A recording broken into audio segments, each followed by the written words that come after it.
Dr. Eric Kelly III and a host of phenomenal speakers from all around the globe for this 7-day virtual event that you don't want to miss. The mission of the Black Business Expo is to raise scholarship money from kids all the way from high school all the way from college. The Black Business Olympics is one of the largest Black business showcases in the world. It is an opportunity for businesses and companies to showcase their businesses globally. We are going to be giving away laptops up to $5,000 away to students. Again, I'm Olivia Appleberry, the founder of 2 Cents Finance and one of the speakers for the expo. I am so excited to see you there. For more info, go to www.blackbusinessexpousa.com or call 919-308-9090 and hope to see you there. I am Black Business. From the moment I wake until the time I sleep. Yes, I am Black Business. I am Black Business. Tell me, are you Black Business? I am Black Business. Do you support Black businesses? Listen, I support Black business because I am Black Business. Black Business Expo, one of the largest business showcases in the history of Black business in the world. The world! Sign up today at www.blackbusinessexpousa.com or call 919-308-9090. I am Black Business. I am Black Business. From the moment I wake until the time I sleep, I am Black Business. I am Black Business.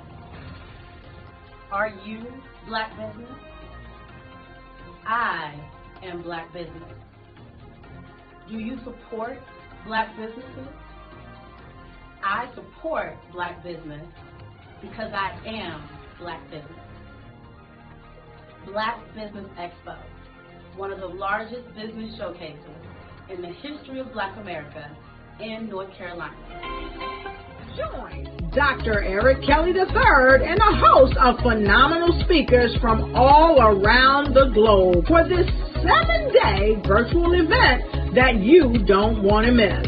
The mission of the Black Business Expo is to raise scholarship money from kids all the way from high school all the way from college. The Black Business Olympics is one of the largest Black business showcases in the world. It is an opportunity for businesses and companies to showcase their businesses globally. We are going to be giving away laptops up to $5,000 away to students. Again, I'm Olivia Appleberry, the founder of 2 Cents Finance and one of the speakers for the expo. I am so excited to see you there. For more info, go to www.blackbusinessexpousa.com or call 919-308-9090 and hope to see you there.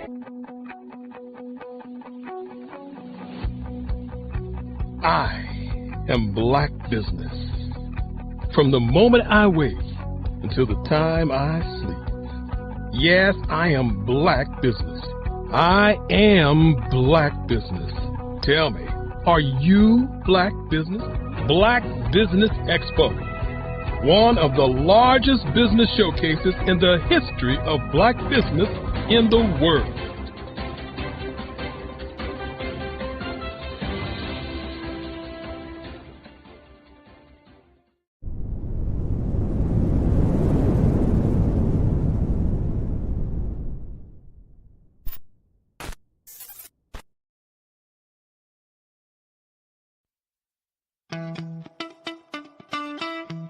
How many times have you been asked to help someone you didn't even know, a student, a business entrepreneur, or did you ever even ask, where did they end up?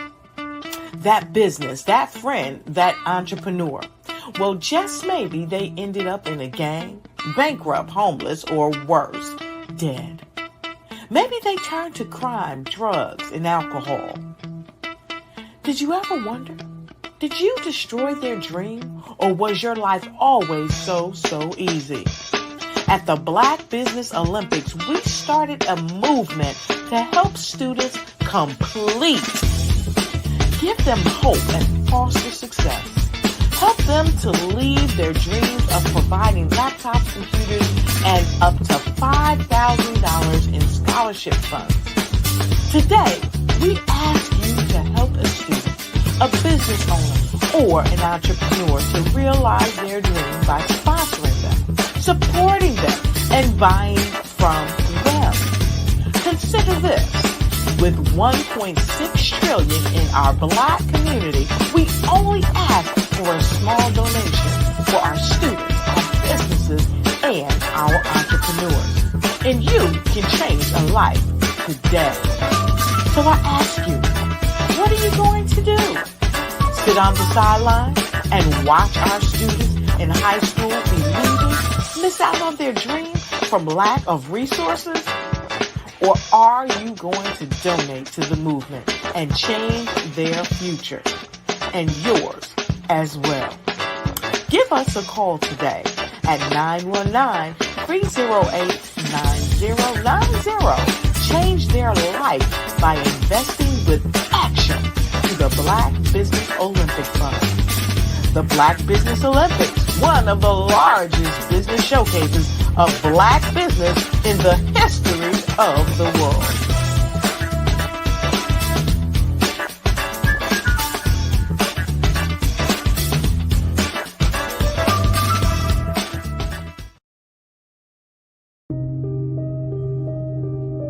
The Black Business Expo is changing my life. This year, they are giving away laptops and even $5,000 in cash to students just like me. I'm Alexis, and I want to go to college to fulfill my dream of becoming an entrepreneur. Help the Black Business Expo going to www.blackbusinessexpousa.com and also becoming a vendor, a sponsor, or donating. Prepare for what's coming and dominate in economic winter. Stand strong and thrive by showcasing your great products and services globally through the Black Business Network and Black Business Olympics. The Black Business Network has showcased over 2,000 companies with over $7 billion in sales each year. Over 10 million attendees have viewed the rebroadcast each month. Through the Black Business Olympics, unique styles of business training and mentoring are turning students into business owners and entrepreneurial warriors who will dominate in any economy. Gain the ultimate advantage of the Black Business Olympics, 7 days of unbelievable topics and speakers speaking around the globe. Donate your time and experience to provide expertise and scholarships to students worldwide and change the world. Now, more than ever, new insights, tools, strategies, and capabilities are needed. This is your chance for a major presentation to the world. Fill out the form and join the more than 2,000 speakers who have presented to over 200 countries. Join the Black Business Network streaming live into the Metaverse, STEM City, Black Multiverse Enterprises, Hulu, Amazon, YouTube, iHeartRadio, Apple, Facebook, LinkedIn, Pod TV, IBM TV, Spotify, and Google Podcasts. Sign up today. Spaces are limited, and we will see you there.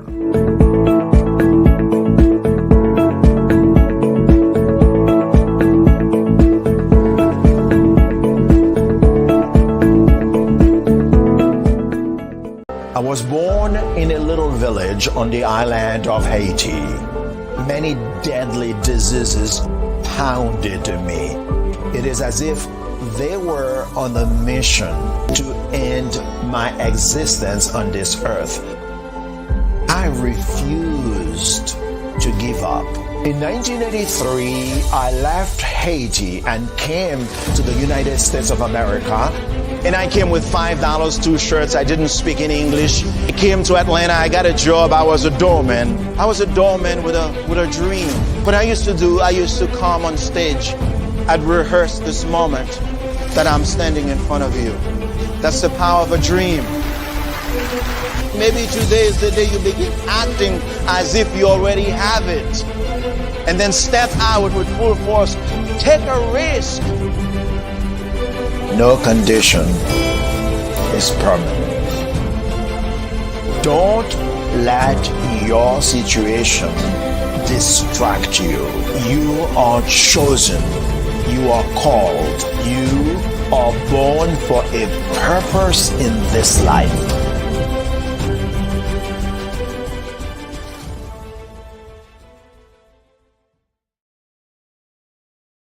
Over the past few years, we've seen the growth of existing and new initiatives focused on financial inclusion, building global networks, and reducing the wealth gap in response to the idea there's not enough seats at the table. Whether their outcomes are to increase the representation of Black executives on corporate boards, ensure an inclusive global economy, or to create new U.S. African commercial pathways, the strategies are often carried out by separate programs. The question is, should they be? With the continent of Africa being home to more than half of the world's fastest growing economies, the youngest workforce, over 400 companies generating more than $1 billion annually, 700 generating more than $500 million annually that are poised for growth, and being the destination of nearly $5 billion in venture capital in 2021. Diversifying U.S. and Africa commercial engagement by building bridges between African businesses and their U.S. diaspora should begin being seen as mutually beneficial. From helping to reduce Africa's enormous capital gap to catalyzing two-way trade opportunities, the COVID-19 global pandemic hopefully has taught us that global challenges and opportunities are more interconnected than we thought. During the pandemic, African companies like Unicorn Flutterwave, insurance provider Reliance Health, ride-hailing app Yasir, and 54Gene, the continent's first bank of DNA on people of African descent, prove that when African companies have access to networks, capital, and information, they grow big, grow fast, and create solutions that are valuable to the world. This is why Be Direct was created. We are the first U.S.-based but African-centric board preparedness and board search company designed to connect U.S. Black talent and corporations to African businesses. Unique and fundamental to Be Direct's success is our process of helping board candidates adapt their experience and networks to an African context before they're connected to high-growth companies that are looking to locally and globally scale. From our focus groups with African business execs and government leaders, we don't ignore the sentiment that business is easy, but people are hard. Having a pool of board candidates with hard-to-access networks and extensive experience across the business life cycle, including successfully raising capital, is table stakes for an initiative like this. So yes, we have that. But corporate or entrepreneurial success in the U.S. does not guarantee success in Africa. Developed alongside industry partners on the continent, our training program, Be Direct Prep, is designed to transpose their experience to create cultural comfort, understanding, and a commitment to helping businesses in Africa scale. Our board governance sessions are African continental and country specific, integrated with cultural awareness and dexterity training, masterclasses led by African industry execs, and mentoring and coaching from African continental-based facilitators. But even more unique to Be Direct Prep, we cap off our training program with an immersion trip to help candidates that have not been to Africa before see and feel Africa's complexity and opportunity from African soil.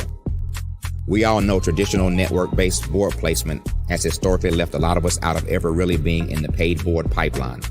Our strategy supports the work of many great organizations that are successfully filling seats at U.S. board tables by creating more tables for those that are still left on the sideline. It's time to start seeing the role and value of U.S. Black talent and businesses on the continent of Africa differently. Old perceptions and habits limit economic inclusion. Let's transition Black talent and the African businesses they will support from the periphery of the global economy to its core. Living in a global lockdown, we all know now how fast local and global economies can change, and see the value of having businesses that hire, strengthen local value chains, and even grow globally. Status quo in any form holds back progress. We must democratize U.S.-Africa commercial engagement by socially and economically connecting cultures that have long been disconnected. It's time for Africa's U.S. diaspora to redefine their global value by helping African businesses scale continentally and globally. Did you know that approximately 333.34 million businesses exist today, according to a report from 2021? And you may be one of those businesses, or maybe you're not in the business market yet, but you're aspiring to be a business owner. Well, guess what? You're in the right place at the right time. Because let's face it, everything is about timing and opportunity. Hi, my name is Dr. Lotus Richey, and I'm the CEO and founder of the Lotus Richey Coaching and Consulting LLC, along with the Lotus Richey Ignite Show. 15 minutes of success with Dr. Lotus Richey, as well as books to boom your business and bring who you are. And today, I want to bring this amazing message to you about the Black Business Network and the Black Business Olympics. See, the Black Business Network and the Black Business Olympic is designed to help people just like you, that's right, that look like me, to take their business to the next level. Not just in your front yard or your backyard, but globally. The Black Business Network and Black Business Olympics is designed not to just help you survive, but to help you thrive. So join us today as we come together with businesses all around the world to support our students, our children, our young teens, our young entrepreneurs. What we do is we come together to help raise funds for students who are aspiring to be business entrepreneurs, who are aspiring and who are thriving in college.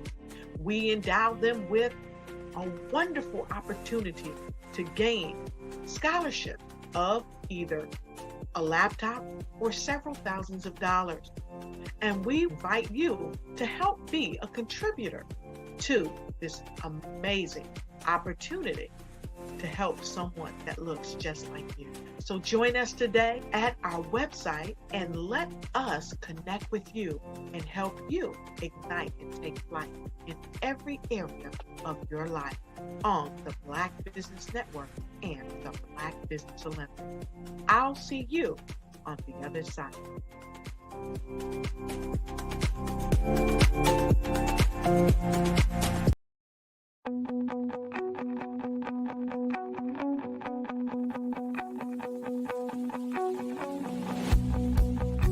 I am Black Business. From the moment I wake until the time I sleep. Yes, I am Black Business. I am. Are you Black Business? I am Black Business. Do you support Black businesses? Listen, I support Black business because I am Black Business. Black Business Expo, one of the largest business showcases in the history of Black business in the world. The world! Sign up today at www.blackbusinessexpousa.com or call 919-308-9090. I am Black Business.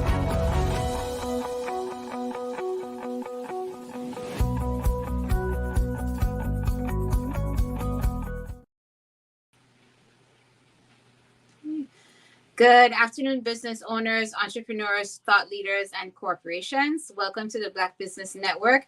My name is Helene Joseph, and I'll be your moderator this afternoon on the Black Business Network. The Black Business Network is a 24-hour business network showcasing Black businesses, Black owners, entrepreneurs, and thought leaders worldwide. We have speakers from North Carolina, Atlanta, London, Singapore, Africa, and Japan, and all other cities across the United States. The Black Business Network is a global community sharing business knowledge to empower, inspire, and educate businesses about business. This afternoon, I have the privilege of introducing Dr. Sade Adu. Dr. Adu is an award-winning coach, international speaker, best-selling author, and digital brand specialist.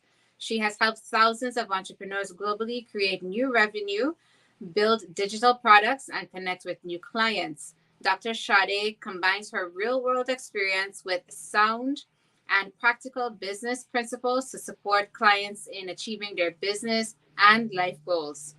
Sade's signature frameworks provide a guided pathway for boosting your brand's credibility and overall visibility. Dr. Sade Adu, we're happy to welcome you onto the network.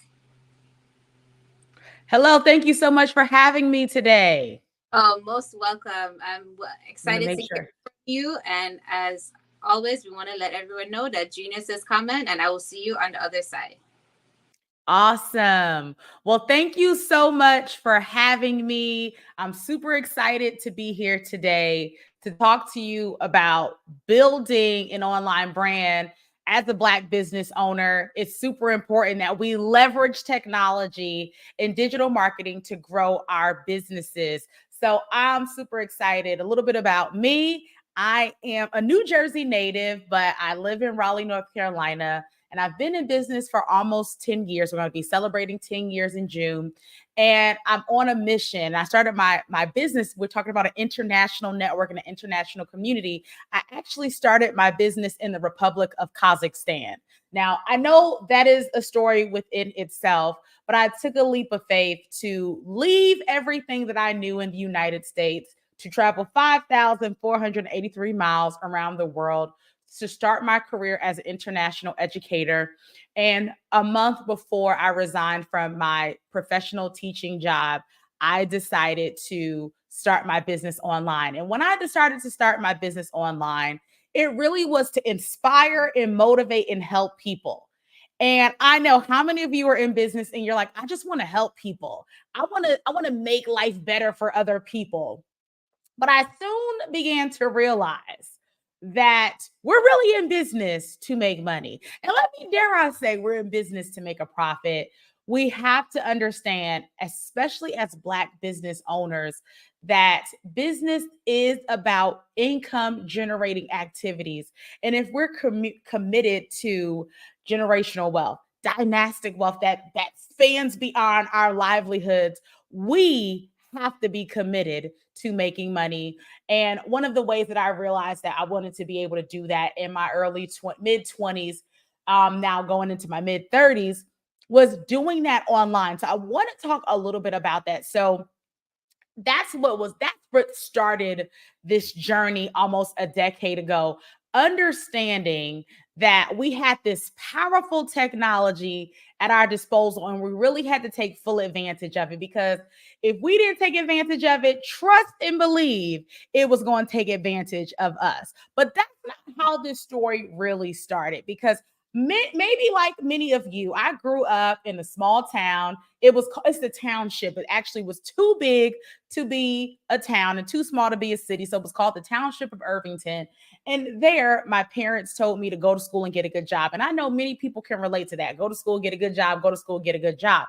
So what does a smart, enterprising young lady as myself do? I listened to my parents and I went to school and I got a good job, right? I went to school and I went to the Morgan State University. Shout out to Baltimore, Maryland. I had a wonderful time at the Morgan State University and I got my bachelor's in history. And then I decided, because, it was this R word was creeping around the world. It was called a recession. You may have heard this word before.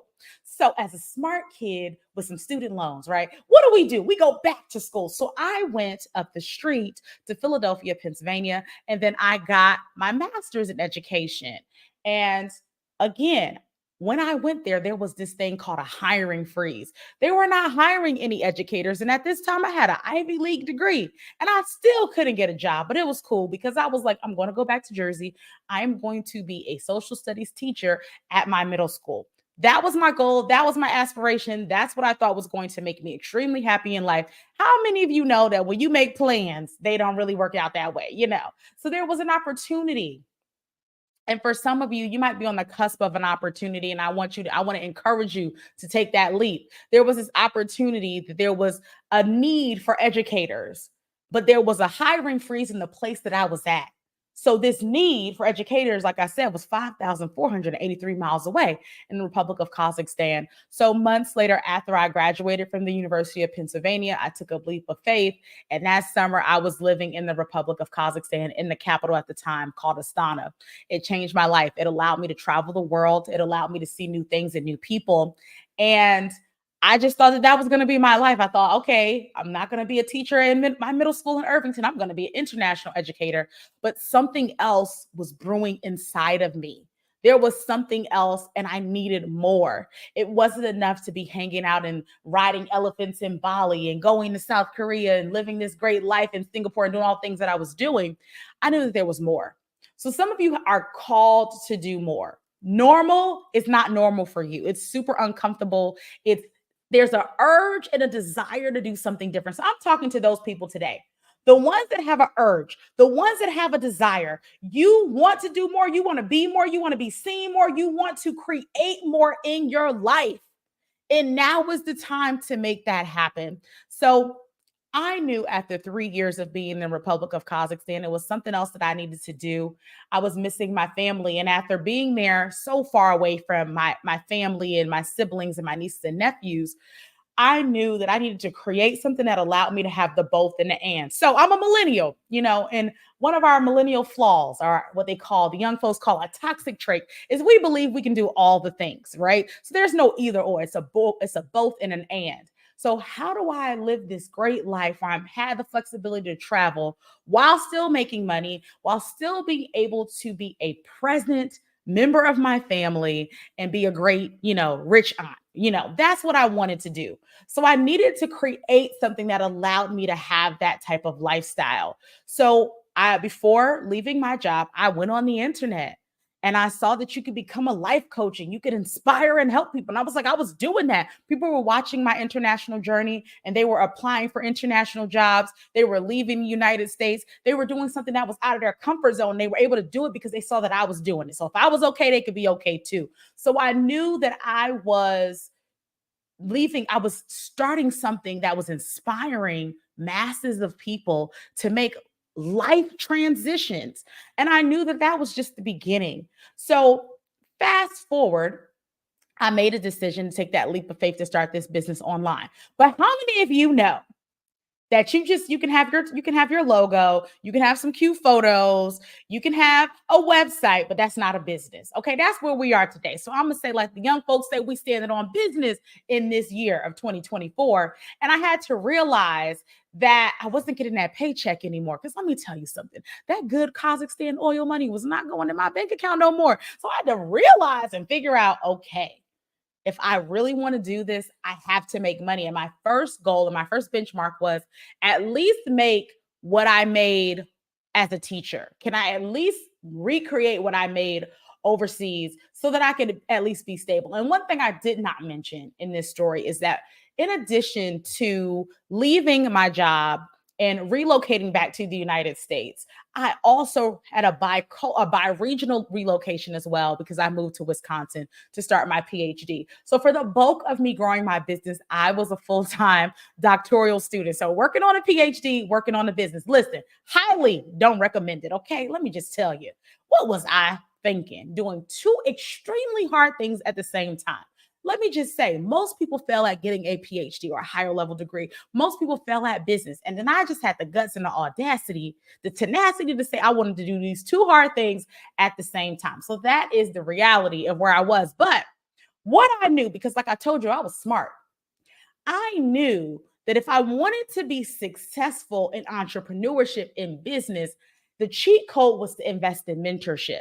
So in addition to going to school, I would go to school like Monday through Thursday, and then Thursday through Monday or Thursday through Sunday, I would be at events. I would be in masterminds. I would be at coaching programs because I really wanted to understand business. And if you are someone who's watching the Black Business Network, you are someone who wants to have a higher level understanding of entrepreneurship and business, because most people don't invest in their personal and professional development, but you're here watching this. You're watching all this hot pink goodness. That means you're in the right place at the right time, and that you understand that in order to get to your next level, it requires community. It requires competency, and it's going to require some cash flow. So we're going to talk about all of those things and more during our time together. Is that okay with you? I hope it is. Okay. So as I was going through this process and understanding that the cheat code was to find people who had done what I desired to do and talk to them, invest in them, be in their space,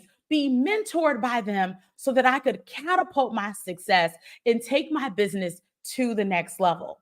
So if you're at wherever part of your business, it's always a good idea to invest and have mentors and be in communities and spaces where people are having these higher level conversations. Because understand, my family only taught me. I don't come from generations of entrepreneurship. We're the first generation of entrepreneurs, and we're building that yellow brick road, right? I'm Dorothy. I'm trying to figure out this thing on my own, and I'm creating something new for the next lineage, the next level of descendants in my family. So I'm passionate about entrepreneurship. I'm passionate about what entrepreneurship does for Black folks. I am passionate about this. And also, not only am I passionate about it, it became part of my doctoral research to understand what makes Black people, specifically Black women in business, successful. What's the secret sauce? How can we bottle it up? What's the science experiment that we got to create to bottle it up so that we can duplicate this over and over again? Because Black women specifically are the fastest growing group of entrepreneurs. They're also the fastest growing group of degree recipients. And I wanted to understand, how can we produce, and also the fastest failing group of entrepreneurs, okay, for several reasons. And I wanted to understand what we could do to reproduce success. So I interviewed people who were successful. And I'll talk a little bit about that in my presentation. But today you're here because we're talking about entrepreneurship and building a brand. But I want you to know that you're sowing a seed in good ground. If you're listening to me, know that I know a little bit something about what I'm talking about, okay? I just want you to know. So let me introduce myself. I own a company. It's called Savvy Solutions Consulting. I'm a digital marketing strategist, an international speaker, a best-selling author, a life lover, an aunt of like 14, 15 kids. You know, my family was fruitful and they multiplied and they kept multiplying. And I am so passionate and excited that I get a chance to help experts, entrepreneurs, educators, speakers, graphic designers, service providers, and brick and mortar owners build profitable brands. I help them leverage their experience, their expertise, and their education, and we package it into an online business and a brand that gets you paid, okay? Because you should be compensated for your expertise. So let's dig right in. I want you to be clear. When I started on the internet, I really thought that the internet was a waste of time. I was a very studious student. I was like doing my homework. And then they said, oh, you need to be online. And I said, why? Like, you're trying to give me one more thing to do to waste my time? I need to focus on school. But what I did not realize at that time, that I was on the cusp of something absolutely powerful. I was on the cusp of watching social media and digital media make millionaires. And what I loved most about this was I watched it make Black millionaires, Black multimillionaires, and they looked like and sounded like me, and they had braids, and they wore pink lipstick and had colorful nails, just like me. And you can imagine how powerful it was to see people like me do this. But I had to understand that I had to break it down. So I want to give you an opportunity to learn how you can break this down. And I've had the opportunity to work with amazing people from around the world, in Asia, in Africa, South America, Canada, throughout the United States, helping them build their businesses and support entrepreneurs and experts around the world. And what I want to talk to you about today is, how do we get down to the basics? Like, if you're just starting out, even if you're thinking about rebranding and you want to leverage social media, okay? Because as we can see, it's not going to go anywhere. It's evolving. We see the onset of artificial intelligence. And this is the thing. I think about the movie Hidden Figures, right? These women worked at NASA and they saw the writing on the wall. They saw that computers was going to take over their jobs. So instead of allowing it to just happen naturally, they said, we're going to learn this technology. We're going to take this opportunity and we're going to become the experts and we're going to leverage this technology. So when they need to know how to use this technology, they're going to come to us and we're going to make ourselves even more valuable because we can see the writing on the wall. This is going to take up our jobs, right? The same thing is happening with artificial intelligence. The same thing is happening with rapid advancements in technology. And it is important that people of color, people of the African diaspora take full advantage of the opportunities that we have at our disposal. Because if you have one of these things, you have the opportunity to create millions within the palm of your hand. If you got one of these and some good Wi-Fi, you have opportunities that our ancestors did not have, and you have no excuse to not use it because we use it anyway, but we need to leverage it to monetize it because we can use these things for good. And once I realized that, I said, oh, no, I need to spread this. I need to make noise around the world because more people need to know that this exists. And this is the wild and beautiful thing about this. There's still, as we're talking about technology, I've done presentations in South Africa, Albania, Ghana. I've been all around the world and I'm telling people, spreading from the rooftops, you got to get online. You got to do this social media thing. And there's people that are still like, we don't even have access to internet. We don't even have this technology. As we become more connected and as more people, humans around the world get access to data and technology and internet, we have an opportunity to even expand globally beyond what we could have even fathomed or imagined. Okay. Where technology is right now is going to be totally different in the next 5 years. And we have to take full advantage. And if you get nothing from me today, we need to take advantage. But this is how the marketplace is working. And this is what things we got to do. So we got to get in order. Okay. Decency in order. So little things we're going to talk about today is about brand messaging. You have to, if you're going to be on the internet, now let me say something. The internet has been a good thing. And it has been not so great of a thing at the same time. Because of our access, we have unlimited access to these platforms 24 hours a day, 7 days a week. Not only do we have access, other people have access. And not only do experts have access, amateurs have access too. So what that means is that anyone, any given day can set up shop and say that they know how to do something and not actually know how to do it. But what I will say, this season, 2024, we're in a season of experts. We're in a season of expertise, higher level information, higher level skill sets, specialists, subject matter experts. People are sick and tired of hiring people that don't know nothing about nothing. So if you're an expert, it's your time to shine. If you're an expert, you got to leverage the things that I'm going to talk about because it's going to strategically help you take it to the next level. Okay. So let's talk about your brand messaging. We also want to talk about how you can create a pathway for reoccurring clients. So this is the thing, depending on what you do, the best client is the client who has already paid you before, because if they like your jewelry, your necklaces, your coaching, your programs, products, and services, they are more likely to pay you again. So we need to make sure that we have systems in place to capture reoccurring clients. Okay, this is why building a brand is important. And we also need to have systems in place to attract new clients and brand ambassadors. We want people to shout our names from the rooftops, that they're super pumped and excited about the things that we do. So we want to make sure that we have systems and processes in place.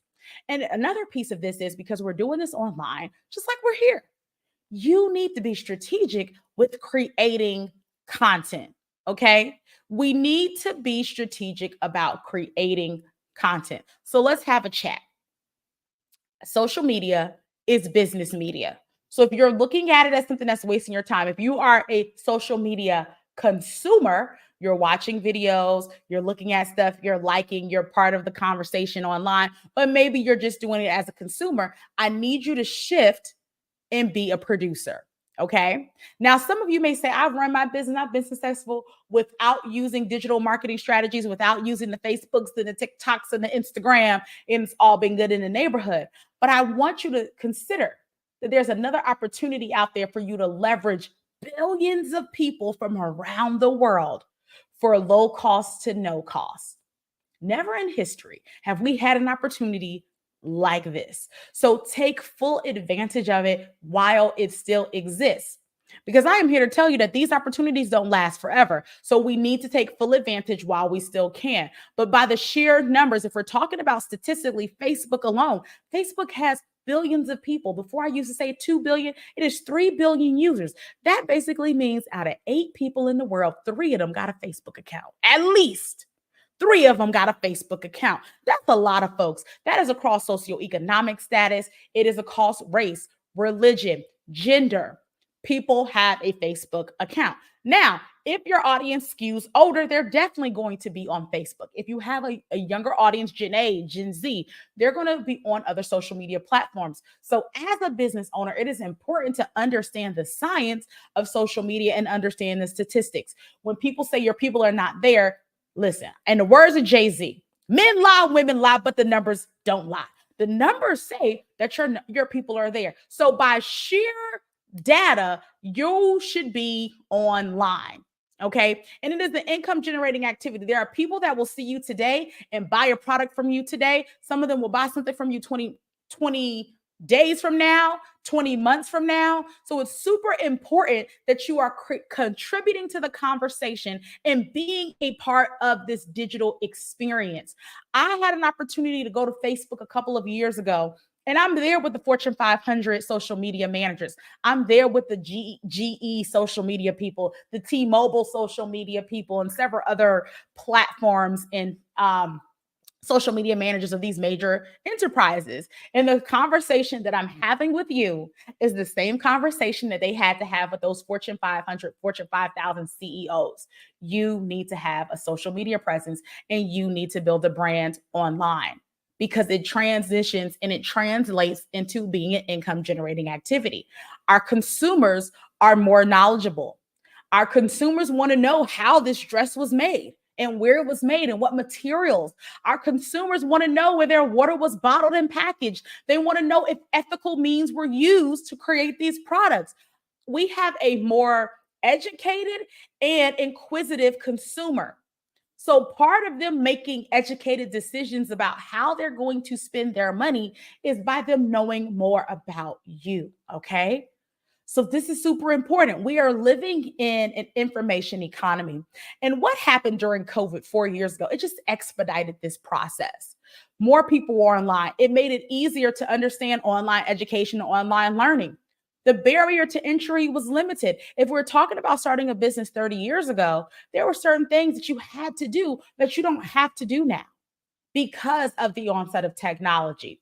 This is automated. People can buy from you 24 hours a day, 7 days a week. As a matter of fact, since I've been on, a sale came in while I've been on here because of automation and being able to create income 24 hours a day, 7 days a week, even while you're doing an interview like this, right? And you can run your business from around the world. What I realized 10 years ago is I don't want to give up this love of travel. My passport is always ready, right? So I wanted to be able to still run a business from anywhere around the world.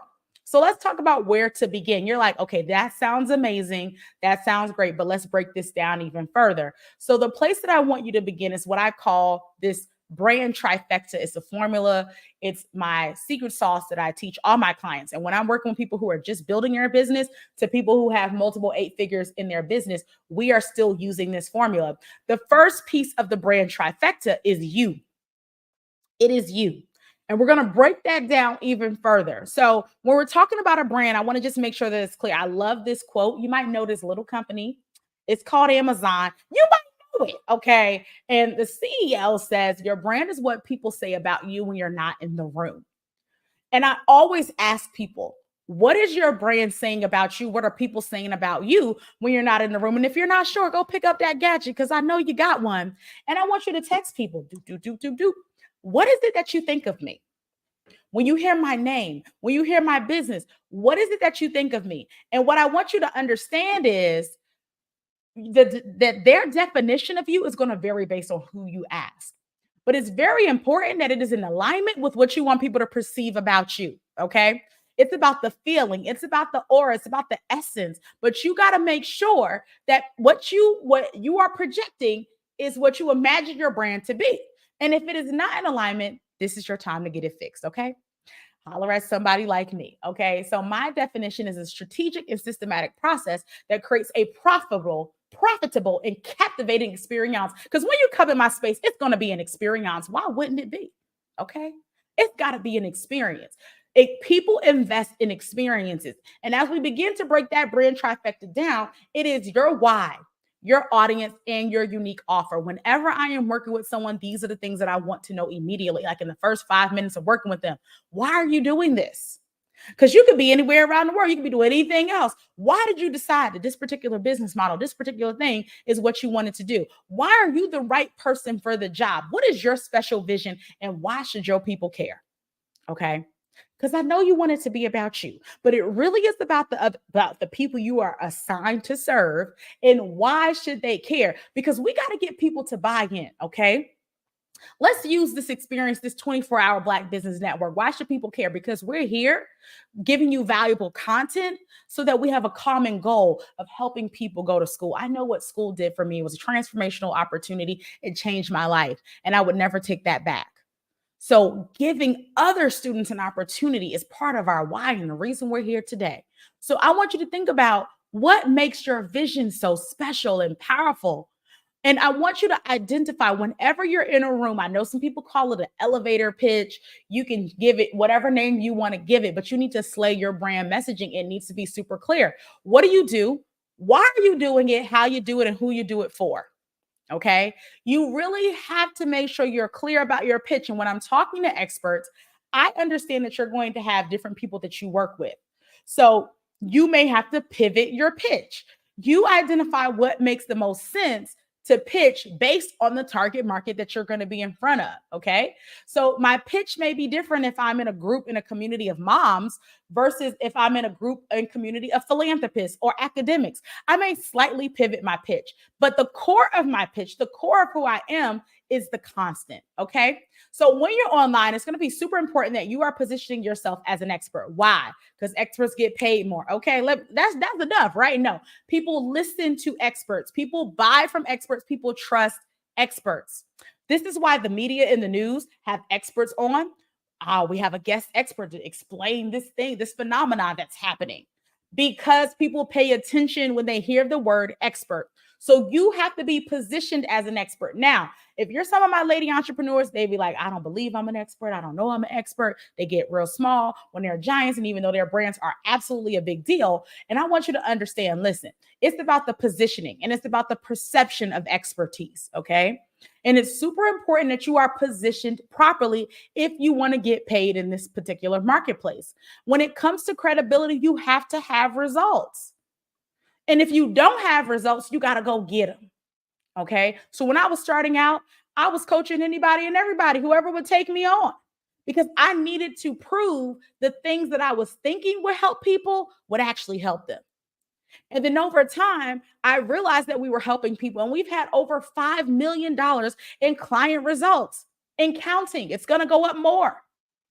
So you got to be able to produce results for yourself. You got to be able to produce results for other people. And you really have to believe and trust that you know how to solve people's problems. Sometimes you have a special assignment that is going to allow people to benefit from your expertise and your skill set. And sometimes people can see great things in you before you can see them in yourself. And they know you know how to help them because they can see the skills and the characteristics of what success looks like to them in you. And I encourage you, matter of fact, I dare you to take a leap of faith and bet on you and position yourself as an expert. Because you know what? The people who really aren't the experts, let's keep it 100, right? The people who really aren't experts don't have no problem with positioning themselves as knowing something they know nothing about. We've seen it all the time. We see it every single day. So the people who actually have the credibility, the people who put in the work, the blood, sweat, and tears, we need to see more of you make it into the spotlight and dominate on and offline. Okay. So one thing, I actually recommended this to someone who's a phenomenal expert. She's got all this real estate. She does a great job. And now she's ready to start building her brand. One thing that you can do is position yourself to get more media attention. And one platform that I recommend to my clients is called Help a Reporter Out. You want to be a fan of the media and you want to be an expert that the media calls on when they need expert advice in your niche market and field. So Help a Reporter Out, or HARO, is a great place for you to be positioned. Now I want to talk a little bit about branding versus marketing. It's two different things. Your audience, they want to know what's in it for them. They're tuned into their own radio station, their own frequency, and it's what's in it for me. When you are talking to people, they want to know what's the value, what's the information, what are they going to get from this experience, because they want what they want. Okay. So now we want to get clear about your audience, your tribe, your beehive, your people. What is their biggest problem? And I want to stop for a second, because we got to be committed as Black business owners. Let me just have a little conversation with us. We cannot afford to just have businesses, just to have businesses. We have to have businesses that solve problems.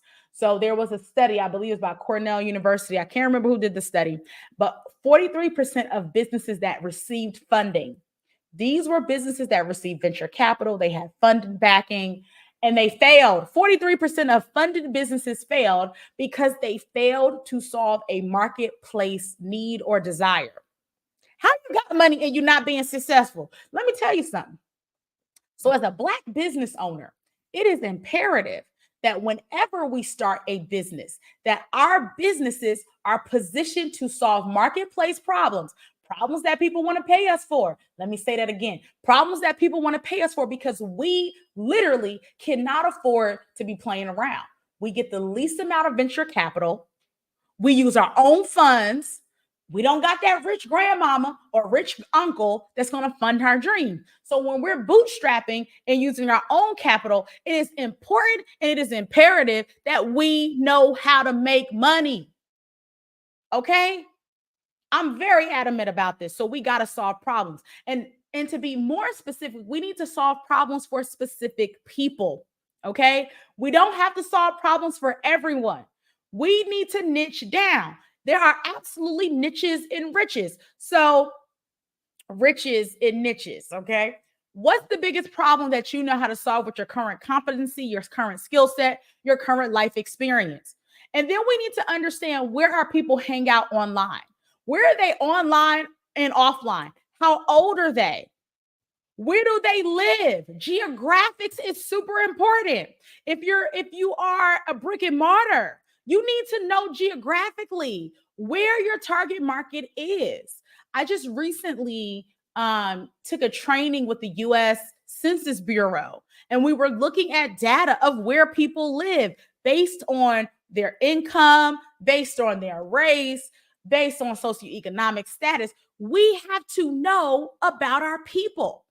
It is imperative. Are they married? Are they single? Are they mostly men or women? The way that someone would talk to me when I was 18 years old is entirely different than when I'm 41 or when I'm 81. And you have to understand that, because when we're talking about marketing and branding, we have a finite marketing budget, okay? Our marketing budget is not infinite. So we got to be very clear and specific about how we're going to leverage our marketing budget so that we get in front of the right people 100% of the time. So you got to know your people. Now, for anyone who said this, and I know some people are guilty, stop saying that your product and service is for everyone. I'm not for everybody. And you're not for everybody either. Stop trying to talk to everybody. Stop trying to help everybody. This is your opportunity for you to create your wealth. You can't help everybody right now. You got to make sure that you're operating from overflow. And if your cup is empty, this is not the time. You got to get focused. You got to get focused. So choose a specific audience and do the research on this specific audience. Get clear about who they are. It should be crystal clear about who you want to work with. And then the next shift, because this is how we want to leverage online, right? The next shift about your target market is something that I really wish that I would have done earlier in my business, is being very intentional. Once you get clear about your target market, creating a tribe of raving fans. So creating a tribe of raving fans means that you are having these business and brand ambassadors that are pumped. They are excited about what you do. They shout your name from the rooftops. They're sharing all your products and services with people from around the world. And you are creating a culture, a language, a tribe. Like you see here, this Black Business Network is a tribe, right? A tribe of people who are excited about the vision and mission of what is happening. So I'm going to use an example, a very popular one, many of you might know. Her name is Beyonce. And Beyonce is Beyonce because she is Beyonce. But another piece of this that we cannot ignore is that her fans really make her who she is. She has a beehive or a tribe. There's languaging. There's communication that this group of people have. We can learn from this. Let's take let's take some marketing lessons from $1 billion brand and see how we can leverage this for our own businesses. How can you create loyal fans? How can you create a tribe of people that are excited and pumped, that talk about you, that buy your t-shirts, that come to your events, that go to your trainings because it's you? This is what we want to reproduce in the marketplace. But I want to say this, listen, when you're building a personal brand, yes, when you're building a personal brand, all you have to do is be you. Everybody else is taken. I don't need to be a clone of Beyonce. I just got to be Dr. Sade because that's all the world is looking for me. But get clear about who you are when we talk about that brand trifecta. Get clear about your target market. Get the data, get the research, put in the work to identify who the majority of who I would say 80% of your revenue is coming from. If you've identified a particular subset of an audience where your money is coming from, you need to pay attention more to those people because that's going to get you to the revenue goals that you desire to be at. Focus and cater to your people. So I see that there's an opportunity for questions. I'm more than happy to answer questions. Let me know how I can get to those questions. Now, if you are someone who is unsure about who your target market is, I get that question a lot. Homework I'm going to give you, because remember, I'm a teacher. My homework assignment is for you to find 3 people to interview. Find 3 people who would be an ideal client for you and just learn about them. You can interview them for 10 to 15 minutes and ask questions. If you want to learn more about people, I promise you, they will tell you. People love talking about themselves. So ask questions and identify what are their common challenges, what are their pain points, what are the issues and ailments that they are having, and how you can be a part of solving their problem. Now, if you are someone who wants to solve people's problems, the way that they see you as a problem solver is you have to shift from being a content consumer to a content producer. Okay? You have to create content. You have to put information out there in the marketplace. You have to put it online on various platforms. It depends on the platforms that your target market hangs out on. And you have to become a content producer. Okay? I remember when I was starting out in my business and I had made all these things. I had all these folders and files and tabs on my computer, and I was showing my accountability partner at that time. And she said, "This is all great, but does anybody else know about this but you?" Do not be your industry's best kept secret because you're not producing information out there in the marketplace. People need to know that you exist, especially because you do good work. And the purpose of your content is to educate. People need information. Now, we're inundated with information, but they need to know how to process information. They need to know how to understand information. So you being an educator online makes you stand out from everybody else, okay? The next piece is you need to empower people. People need to feel good about themselves and about what's happening in their lives because they didn't come on the internet to be sold by you. So you have to make them feel good. You got to create things that engage people, get them talking, okay? You want people to participate in the conversation. You want people to have opinions about what you are saying, whether it's good, bad. We don't really want indifferent. That means they're not thinking about you left or they're not thinking about you right. We want people to be ice cold for us. ice cold or red hot. Okay. They either don't mess with us or they really like us. Okay. That is a part of a powerful brand. Part of your branding is to repel people as much as it is to attract. Okay. It's supposed to do both. So you want to make sure your content also is entertaining. Okay, we gotta be a little fun. It's not only to just be a robot on the internet and sound like AI. Okay, you need to have a little bit of fun because that's going to get people to pay attention to you. That's going to let people see your personality. That's going to allow people to grow with you and be excited for you. We got to create experiences online if you want people to be committed to you. And there's multiple ways to create your content. You can do a blog, a podcast. There's so many different video platforms. There's video, there's audio only, there's graphics. You literally don't have any excuses when it comes to content creation. So I know that there's some questions and I want to make sure if we're ready for those, I'm more than happy to talk about the questions. All right. Thank you so much for sharing all of your valuable insight. I was definitely in the background taking notes and agreeing with a lot of what you were saying about definitely positioning yourself to make money from your phone, make money in your sleep, and having a social media presence. So thank you so much for sharing all of your amazing insights. And I hope that the listeners got a wealth of information from what you've already shared. So let's jump into the question. So the first thing that I'm going to ask you is what inspired you to become a digital brand strategist and coach for entrepreneurs? I was inspired almost 10 years ago because people kept asking me, how did you build this brand? How did you build this brand? How did you build this brand? And they kept asking me, and I said, I must know something about building a brand. And I realized when I was a teenager, I used to work on gubernatorial, presidential, and municipal campaigns. So back in the day, it was called reputation management or reputation. And I realized I learned a lot about branding and marketing from working with politicians even before I was eligible to vote.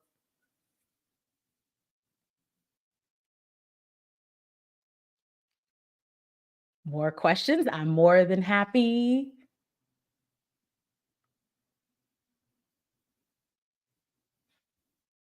Okay, I can continue. Let me know. So that's what really started this process, me working with these campaigns and realizing that I developed this skill set a very long time ago.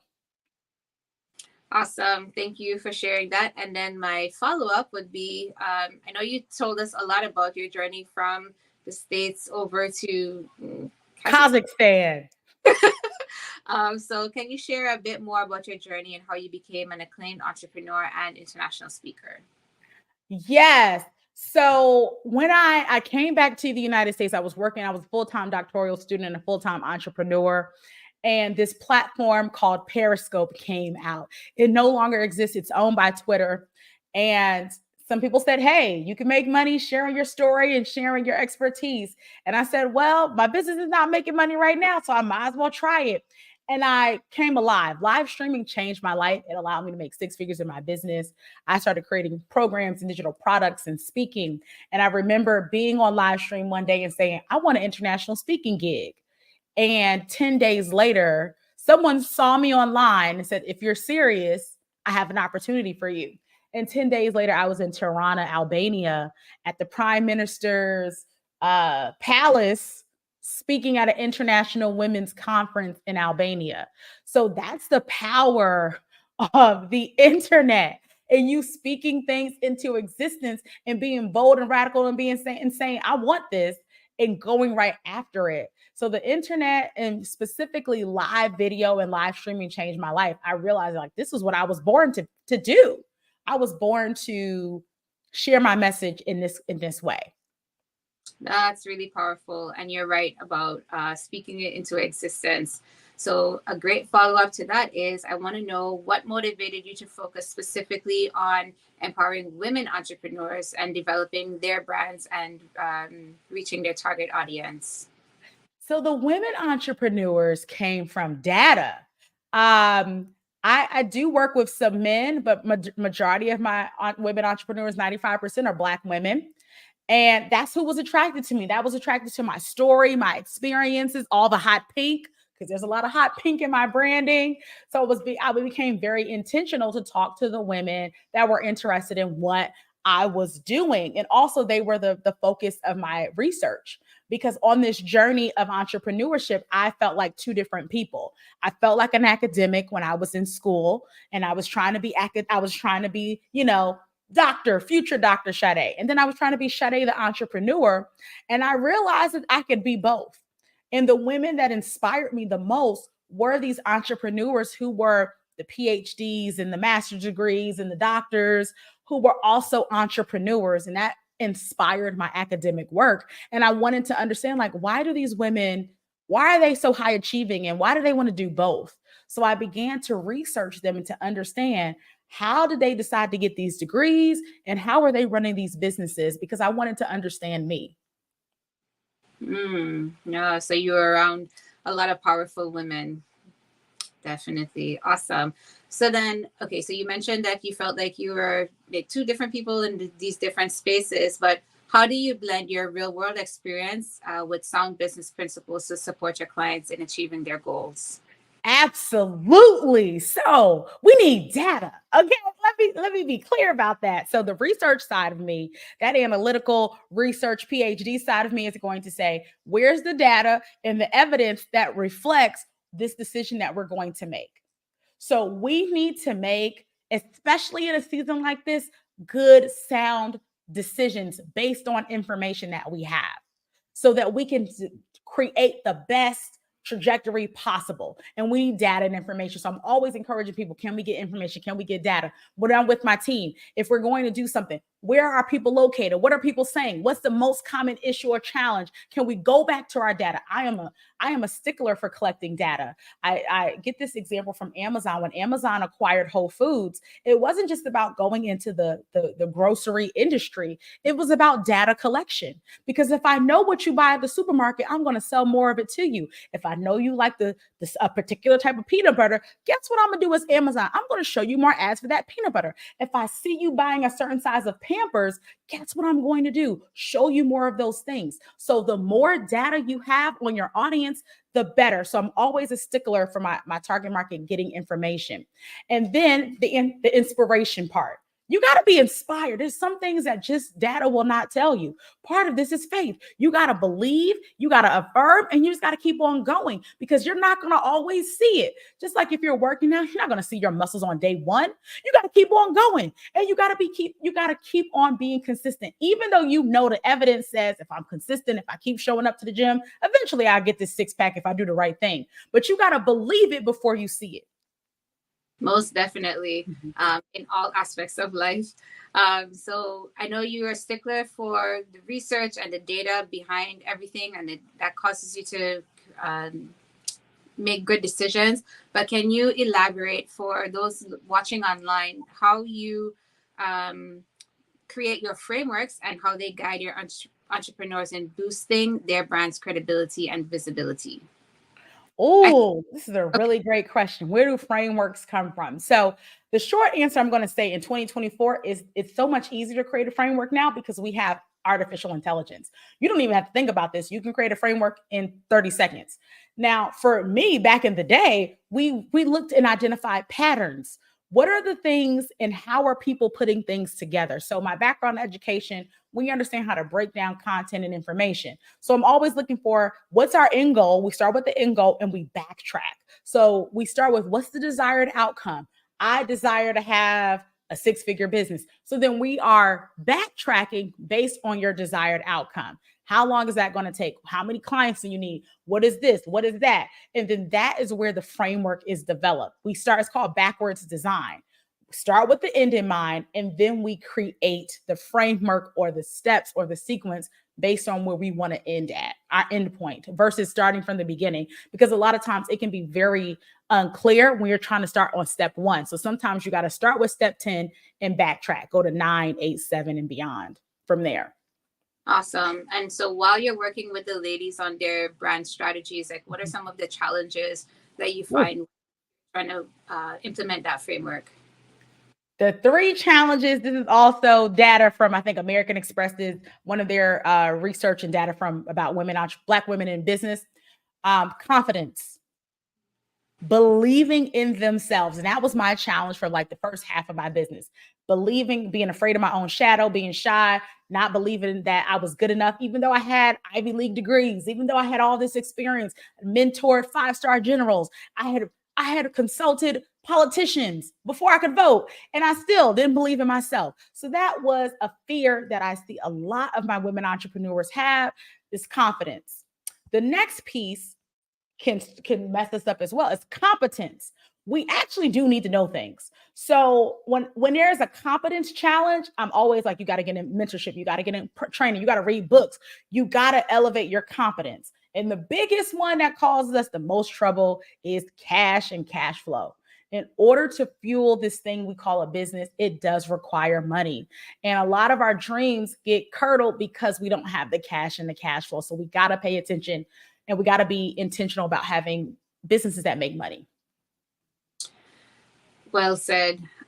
So in tying those three things together, so you understand that these are the things that are hurdles for women in their businesses. With your understanding of that, in what ways do you assist your clients in developing their value proposition and effectively marketing their brands, especially understanding number 3 that you just mentioned? Okay, so the first thing we got to do is up-level their confidence. Because when you feel confident about who you are, what you do, you attract opportunities. You attract things to you that you not being confident, it wouldn't happen. So the first thing is sometimes confidence can get you in the door that your money can't always get you in. So you got to make sure you show up confidently. And how we do that is, I literally said this to somebody, and I have a prop. When I have a conference and I pass these out, and I actually have a smile on it. It's called a smile file. And I have my women entrepreneurs write down everything. I'm like, put it in there, get your pen and paper, and write down every accomplishment, every accolade, every certification, every goal, everything that you have achieved living in this world for X amount of decades that you've been in this world. Because you've done something. If you're in my space, if you're in my room, you did something to be here. So you've done something. So I want you to write it down. Because a lot of times we forget who we are. We accomplish a goal, we don't celebrate it, and we go on to the next accolade and accomplishment. We go to the next thing. So that's the first thing I'm having them do, is really do a true assessment of the things that you've accomplished. I have people that ran $1 million firms for other people. There's people who've been successful parents. They've been married for 30 plus years. Like, they could write books on these topics, but they forgot that they know how to do this. So we have to up-level their confidence. The next piece is their competence level. One of the things is you might be great at doing something, but you might not be great at running a business. We got to understand business basics. And for me, I thought you needed an MBA to realize that. But no, sometimes you need the school of real life and business to understand. You got to have the business basics. We got to understand accounting. We have to understand, you have to do, taxes. You got to understand certain things. You need team and support. So we support them with that. And when it comes to cash flow, we got to look at, you got to make money. So making sure that you're pricing yourself accordingly, making sure you're attracting the right people that can pay those price points, and understanding what makes the most sense price-wise based on your business model and your cost of goods. So getting down to the basics so that they have a game plan when they're putting themselves out there in the marketplace. Very nice. And you mentioned that it's important for them to set their prices. So as you're taking that into consideration, how important is it for you, or for your entrepreneurs, to own their expertise? And what strategies do you recommend for them doing so? So you got to own your expertise. It's belief. It's the belief factor in yourself. You got to do the self-work on you every single day. Okay. Business is hard. It's ghetto. I don't always recommend it, but it's fulfilling and worthwhile when it's done in the way that makes your heart so excited and fuels you. So you got to be committed to doing the self-work on you every single day, because there's going to be somebody who says you can't do it. You're going to see something on the internet that's going to derail you. You're going to get a call from your family. You're going to get a text message from a client that's going to throw you off. And you got to make sure that you are sound and working on you every single day so that you can absolutely be the best version of you possible. Because business is a personal and professional development endeavor every single day. You know, if we're thinking about even the Black Business Network, there's tons of things that could have made this not be a thing. But through diligence and persistence and discipline and dedication and tenacity, we're here today. So if you want to be here, you got to be committed. And one thing I will say going into year 10, because let me be clear, I be wanting to quit all the time. Okay. I talk to entrepreneurs who've been in business for 30 years. And I remember saying, how did you do this? Because this is ghetto. How did you do this? And listening to her and listening to people who've been in business for 40 years and 50 years. And if they are still here, that means it's possible for me too. So there's evidence, again, going back, there's evidence of what I desire in the marketplace. And I continue to seek the evidence that I want to see. Pardon the delay. Thank you so much. And I'm just going to go to the next question because I did miss that response, but I'm sure it was great. And hopefully that the listeners got great insight from it. The next question that I had in mind for you, I wanted to know, what role does online presence, and I know you spoke about this a lot, so I want to make sure I ask you this, but what role does online presence play in the success of a brand? And how do you personally help your clients profit from being online and positioning themselves online? Your customers, your clients are absolutely online. They have their phones. On average, most Americans, if we talk about the US, have 80% of Americans have one device. Most of them have two devices. Okay. So majority of people have some type of device to watch and communicate and connect with people online. So that's important. There is access. The next piece is you got to know how to go from consumer to producer. So there are people who are content creators, they're dancing, they're TikToking and doing all that stuff, but they don't know how to monetize it. Most people don't know how to monetize their brand online. The difference between a content creator and a business owner is that the business owner understands how to monetize their expertise. They're going to turn that engagement that they have into sales. So they're going to offer you something. That's the difference. You're going to provide value. You're going to entertain people. You're going to make people laugh. You're going to engage with them, but you're going to offer them something to buy.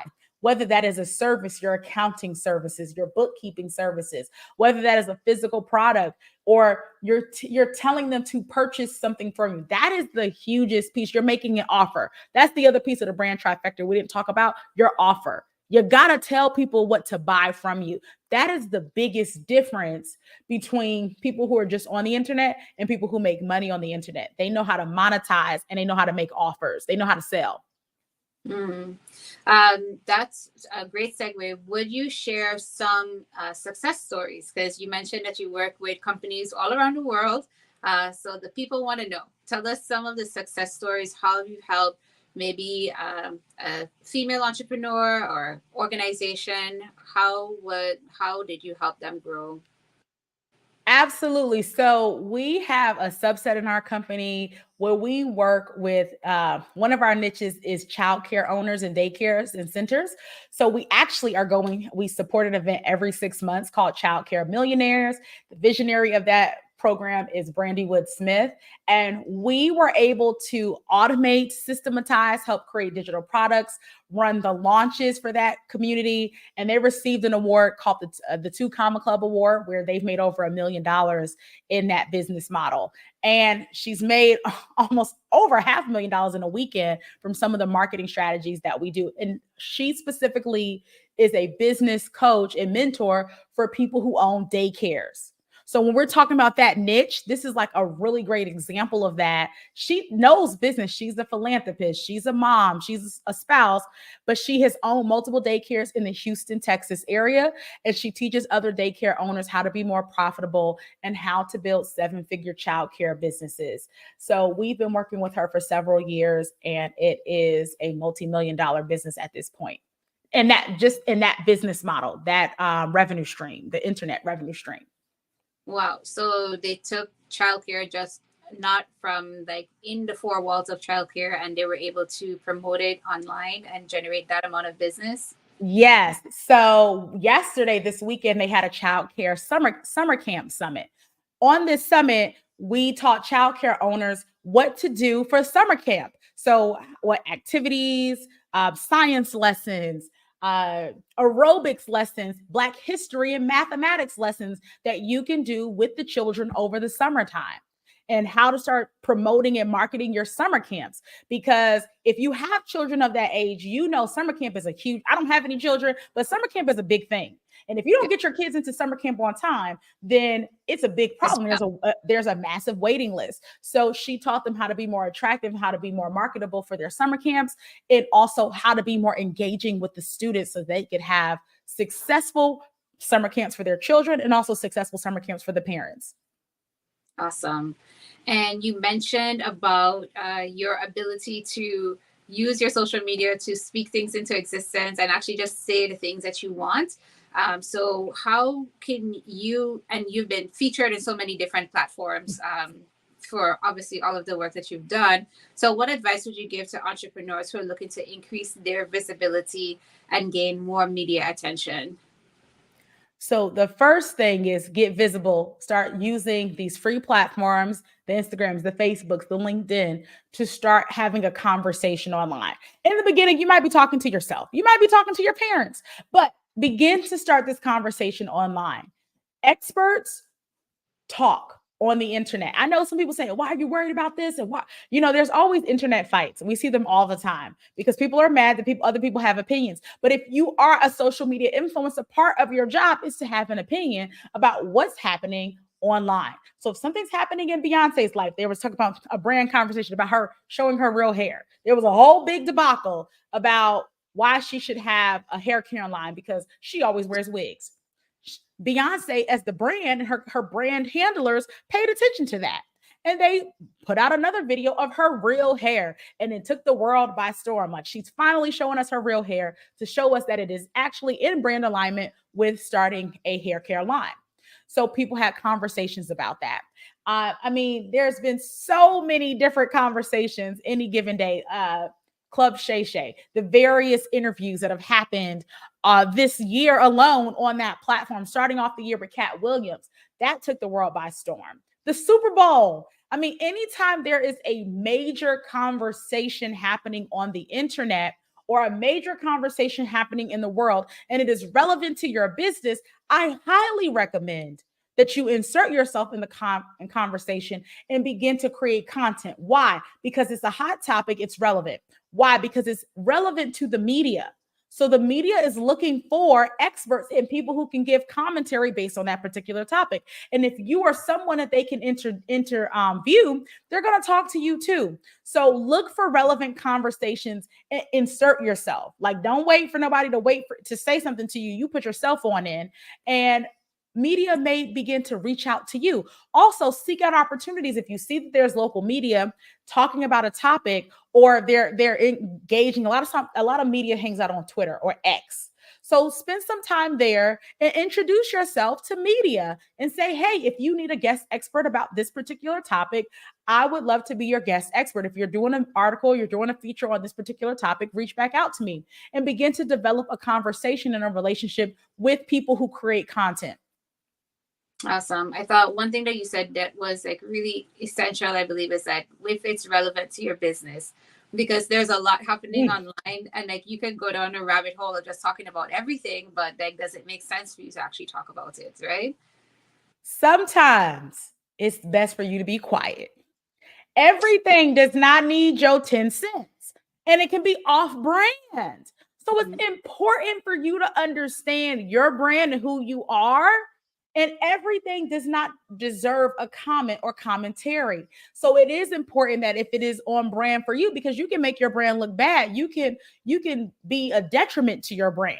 So that's why, major companies have communication departments to craft what is going to be said on behalf of that brand.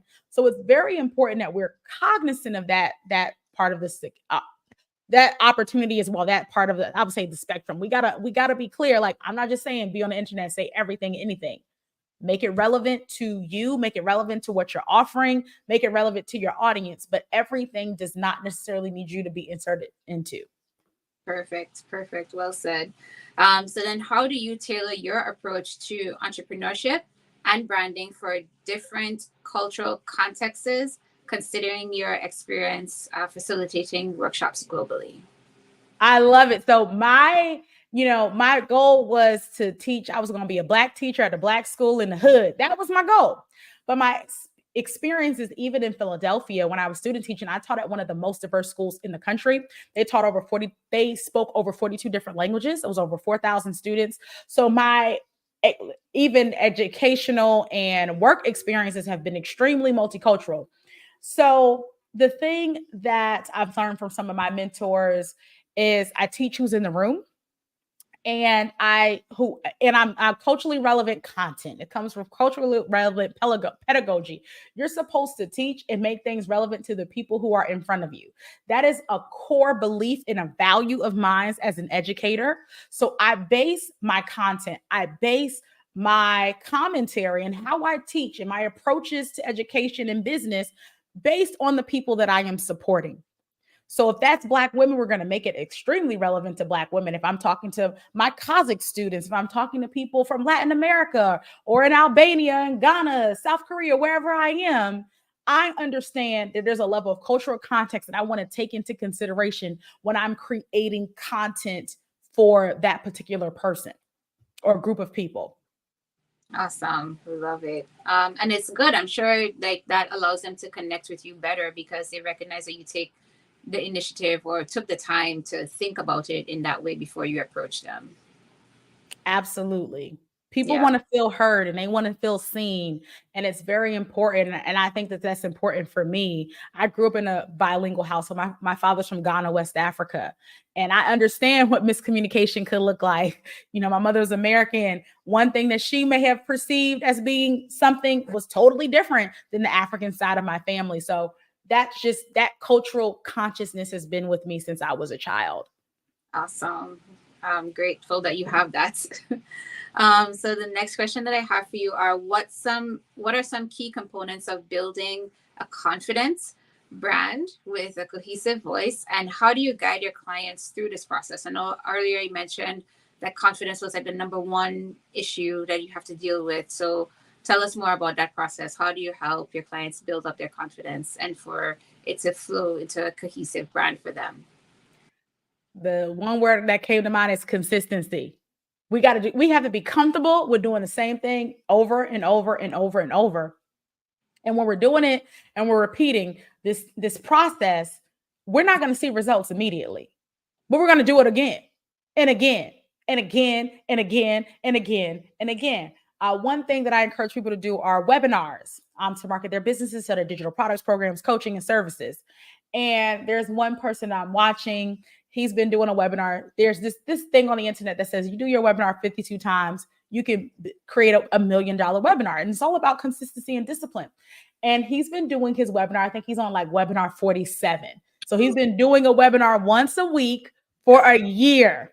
And he's going to do his report soon. And I'm super excited about it because it really reminded me how consistent we can be. If we figured out, another piece about this is one of my other mentors says that business is supposed to be boring. A lot of us wanted to be hot and popping. We wanted to change every single day. But the reality is if you have systems and processes and procedures and team, they're really supposed to be doing the same things over and over and over again. So that's why this repetition is so important. But a lot of people stop because they're not seeing the result. But you got to keep on going in order to see the result. Now, you have to have discernment too, because maybe what you're doing is not working and you need to recalibrate, but you got to keep doing it over and over. So I have a client that says, oh, I did my first webinar. Nobody showed up. Okay, let's do it again. Let's do it again. Let's do it again. And we're going to do it again. It's okay. Let's do it again. Let's fix it. How can we modify it? Let's do this. Maybe your languaging. We can fix this. You got to keep doing things over and over and over again. And until it gets to a point where it becomes boring. And then that's when you usually break through the noise. So I have an event and I've been marketing, saying the same thing over and over and over again. And then it doesn't break the noise until it gets to a certain point, and then people begin to see it because most people don't see your content. That algorithm is not working on our side. So you gotta continue to promote, promote, promote, promote, promote, promote, promote, and do it again and do it again until you get to your desired result and desired goal.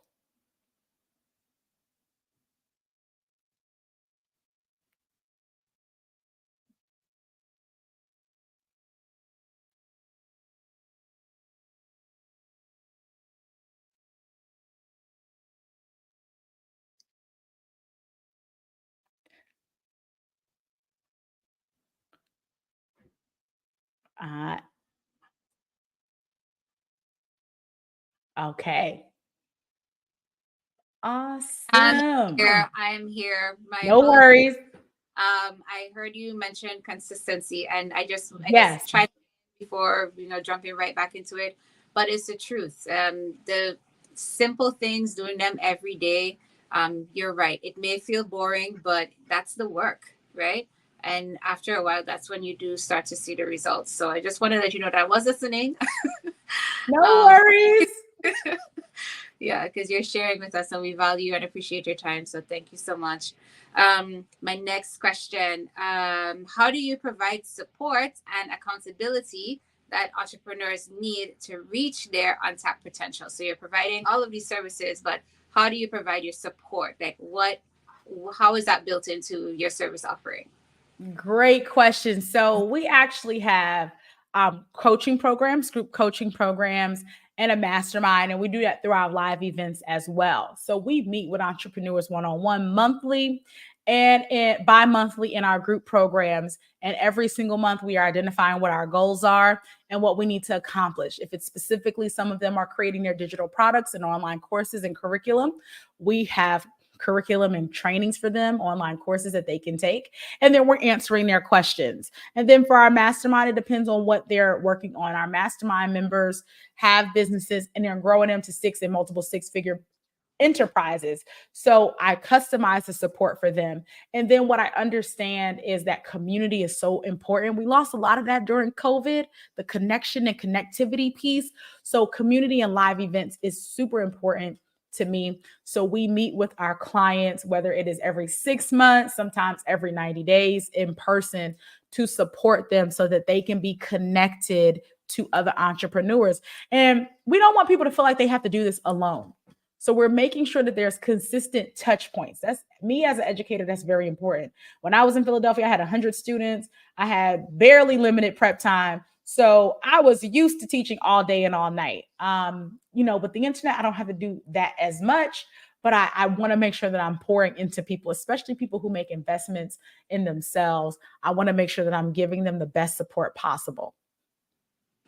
Awesome. And then while you're fostering so much community, like in different areas, and a lot of your work is also to get people to showcase themselves online, what are some trends that you're seeing in social media that you want them to dialogue about, like either while they're working in their groups online or in person, so that when they get into these community spaces to speak about building their businesses or share their ideas? Like, what are some trends that you're seeing online that you encourage them to tap into?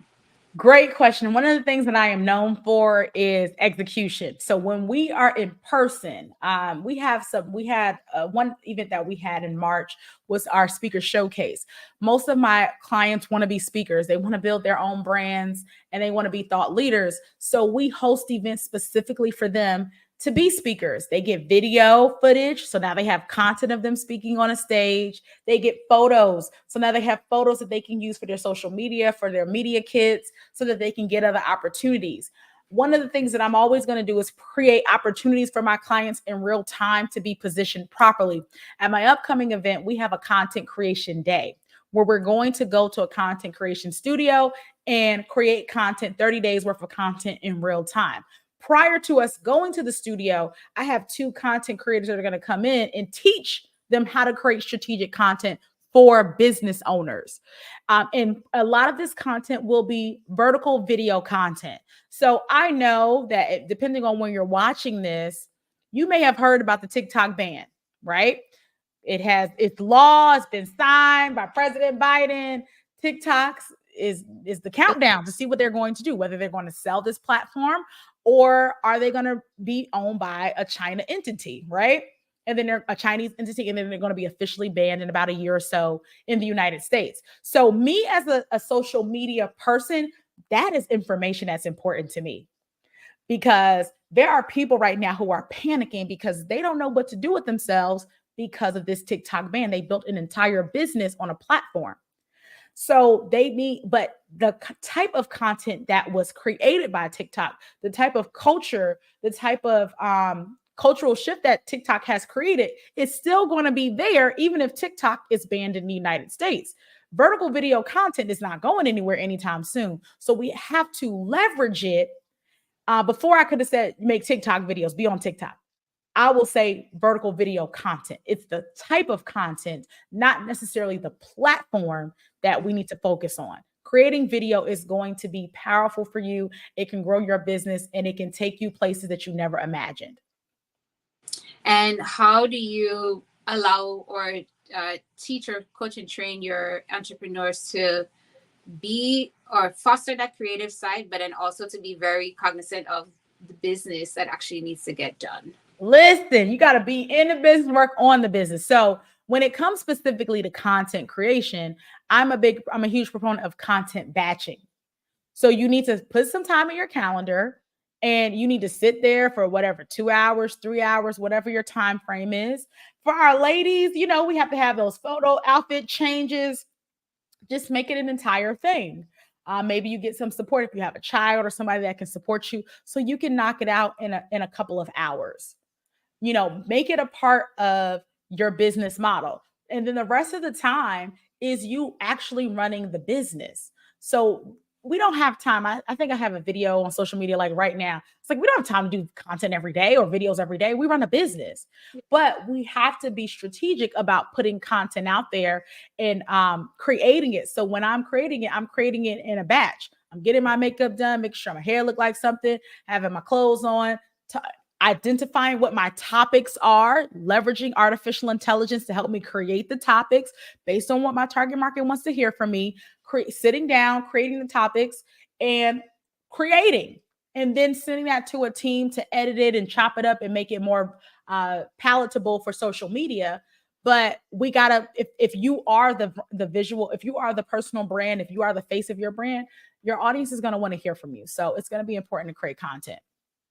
And while they're doing batch content creation, how do you enforce or encourage that your clients maintain visibility across different platforms? So you mentioned some of your clients built or scaled their business on TikTok, and you're just encouraging them to make sure that they maintain vertical video content, make sure that they do that, they continue to do that.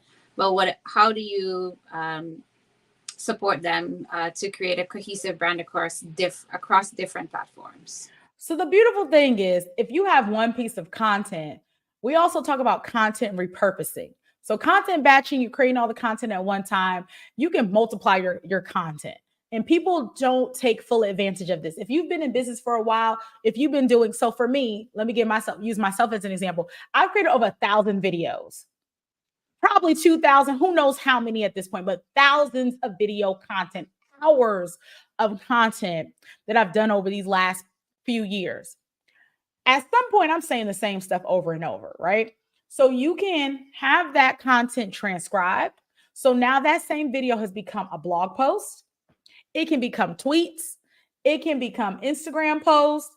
And you can chop up those videos. If you've been talking for an hour, cut those videos up. And now you have several, at least 61-minute clips of content. And if you want to break those down, now you have 120, 30-second clips of content that you can disperse across platforms. So you do some, depending on how intricate and complex you want your content marketing strategy to be, you can disperse all these different things on different platforms, or you can just say, okay, I'm going to put this one video across platforms, or I'm going to spend, like sometimes I will spend, when I'm binge watching television, I will look at my batch content and I'll upload it or schedule it onto various platforms. Maybe today I'll put this video on TikTok and I'll put that video, I'll put that same video on Instagram Reels, but maybe it won't be on Sunday. It'll come on Monday. And then the video that I did on Tuesday, I will put that on Wednesday on another platform. Because now most of the platforms accept vertical video content, so you can just disperse it across platforms. The reality is most people don't see your content. So even if you posted the same piece of content on Facebook, Instagram, Twitter, LinkedIn, most people didn't see it the first time. And if you get what I tell people, create a content bank at least for six months.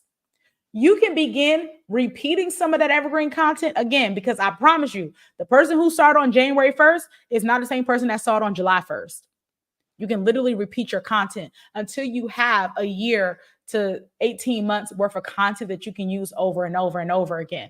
Some of your content can be repeated. Some of it, you're still going to create new things on top of it, but there's evergreen. Mother's Day is going to come back again. Father's Day is going to be here. Your birthday is happening again, So there's certain pieces of content that is about to happen that you can take advantage of and create it now. Or you can use old content from last year if it's relevant. So create your content bank. Understand that you can reuse your content again. Keep using it over and over again until you no longer want to use it, or maybe you have a new opinion, but use your content multiple times. And then, so we're creating content based on whatever businesses is, but then how do you encourage your clients or how do you help them navigate finding their niche in their industry so that they can create the content so that, that they can continue to promote their business? Great question. So I'm going to go back to the content piece. When you're creating a lot of content, some people will recommend you create 60 videos, 120 videos. I have had some experts say create a piece of content every day for 30 days, 90 days. When you're creating content like that, a bunch of content at one time, and you're posting it consistently, you want to go back into your analytics and data and see what people are responding to. So if you did 100 videos and we're seeing that there's like 20 videos that went semi-viral, we want to look at what's those videos that went semi-viral and create more content like that. That's how you can find your niche. You identify what people are saying they like from you the most. What are people saying they want to buy from you the most? What are people engaging with you the most? That's the thing that you want to pay attention to. That's the thing you probably want to sell, because people are telling you. And then the best way for people to tell you is with their wallets, with them credit cards. When they start swiping, oh, I know I got a good idea. Yes. And then, okay, so you obviously have to keep yourself up to date in order to teach and give good advice to your clients. So then how do you stay updated personally on the latest trends of what's happening on media? I am consistently investing in mentorship, conferences, events, coaching. This is event season. I'm almost at an event every single week. I've been on the road this month alone. I was in LA. I was in DC. I was in this area, Atlanta, multiple times. I can't even remember where I was. I was in New Jersey. I was in this place. I was in this place at events, learning from people who are content creators, learning from people who are extremely successful in business. I'm always going to spend time with people who are titans of industry, because they will teach you what you need to learn. I'd rather learn it from them than learn it the hard way. So you gotta, and I'm also learning every single day. I'm reading, I watch the news. I am a consumer of social media, so I'm paying attention. I watch videos on the internet. I am looking at my fellow colleagues who are content creators and business owners on the internet. I'm asking them what's working for them. We're masterminding. I'm in a weekly accountability group. We're talking about what's working and what's not working. So staying in community is a major key to my success. Stay in community and ask questions. Every single week, I'm in some type of training. Even this week, tomorrow, I have a training coming up I'm in. Tuesday, I'm going to an event. I consistently invest in my best asset, which is me. Awesome. And I feel like you just answered this question, but I still want you to share it with the people. But I want to know, what do you believe sets your approach apart from all of those people that you're in community with for your clients? So how do you set yourself apart in the industry, even though you are deep in the community? So that's beautiful. I hang out with some amazing people. And this is the thing. Sometimes you can get intimidated by hanging out with amazing people, but light begets light. And what I had to realize is they like me as just as much as I like them. And there's something about this hot pinkness that makes me stand out. It's my personality. It's my willingness to serve and help and actually be somebody who brings valuable information to the table. So being okay with just being me and understanding that I bring value, I bring evidence and information, and I'm a learner. I like to learn, I like to listen, I like to read, and I'm inquisitive. So I bring all of those things to the table, and I'm eclectic. So I have a eclectic background of skills and experience, and I bring all of that to the table. And most of them can say, how many of them can say they started their business in Kazakhstan? Not many of them. Or they can go choo-choo по-русски and go, not many of them. So I bring some very eclectic Black girl magic to the table that makes me stand out and makes me be able to support people in a powerful way. Awesome. And with all of those experiences, I'm sure that there have been, lows. So how has all of your experience and, like all of the background that you've went through, all the things that you've seen and learned from others, how do you personally come out of setback periods? Ooh, and saying no. Well, I'm in a season of transition and pivoting. So I understand it's just going to be more no's. But because I've been in business this amount of time, I'm not fazed by it right now. I'm like, okay, this person said no, no, no, no, no, no, no. I must be getting closer to a yes. It's just that I cannot. Number one, I have a belief that things are going to work out in my favor and they're going to work out for my good. So if I know everything's going to work out, I just got to keep on going because it's going to work out and it's going to be phenomenal. It's going to be absolutely amazing because great things come to me. That's just my belief. And I'm going to hear no's. And sometimes them no's are not yet. They're going to come back around and wish they would have said yes. Because it's happened before. I should have said yes to you. I should have said it. And if it's a no, okay, cool. On to the next one. I don't have the energy, the time, or the patience to be wallowing over a no. Let's go to the next thing. I love that. And so as you continue to do your work, then what legacy do you hope to leave through the work that you're putting out into the world and everything that you're doing to impact women and empowering entrepreneurs to build strong and confident brands? So what is going to be Dr. Adu's legacy? I want my future children to say that they are proud of me, that I made life, I was intentional, and I made life easier for them. I want my nieces and nephews to believe that whatever they desire to have in life is available and possible for them because they saw evidence of it in me. I want women to know that they can do this. It's not always going to be easy. Sometimes it's not always going to be profitable, but you can be successful. You can create the life that you desire. You have permission to do or not to do. And I want them to feel like life is supposed to be exciting and fun. And it's supposed to be fulfilling. We're not supposed to be struggling and sad, depressed all the time. Like, that's just not what we're supposed to do. We're supposed to enjoy this part of our physical bodies and our lives because life is too short. So I hope that they are inspired to live a better life. I hope they're inspired to go after their goals and their dreams. And I hope that I leave them, like my family and my bloodline, tangible things that they could actually use, financially tangible things that they can use to make their lives easier as they move forward in the world. Awesome. So we'll speak that over them. I heard you say not just generational wealth, but like dynastic wealth. So we'll speak that over them. Listen, I'm here for it. I won't be here to see it, but I am here for it. Yes. Awesome.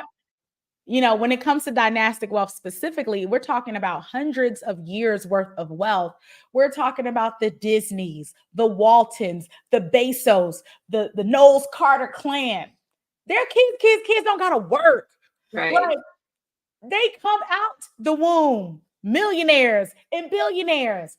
What does that do for your lineage to never understand poverty? And they just got to read it in a book. They're like, people live like that? They can't even believe it. That's what I want to be able to create in my bloodline. And we have the opportunities to do that. If I got to make all the mistakes and all the challenges so that can be a goal can be accomplished, let's so be it. I'll make it happen. Awesome. So then tell us what you're working on. What are some things that the people can look forward to, so that they can support, so that we can create this dynastic wealth in your family line? Tell us all the things. Yes. So we actually have a conference for women entrepreneurs and some men who can handle all the pot pink. Called the Girl Your Brand's a Big Deal Conference. It's going to be live in Charlotte, North Carolina, June 6th, 7th, and 8th, 2024. It's coming up, so make sure you check it out. And it's a branding and marketing conference for women entrepreneurs who want to build 6-figure, 7-figure, and beyond brands. And we are super excited to help them. We're going to be talking about those latest digital marketing strategies. What's working today? And how can you grow your business? How can you be more confident and more powerful in what you're doing? And then also, how do you get paid for that expertise? So we're super excited. We have some phenomenal people that are going to be coming. Our keynote speaker is the legendary Kim Coles of Living Single. We just have a great group of people that will be speaking at this event. We're going to be talking about paid advertising, artificial intelligence, all the hot topics of internet marketing and brand strategy. And we would love for you to be there.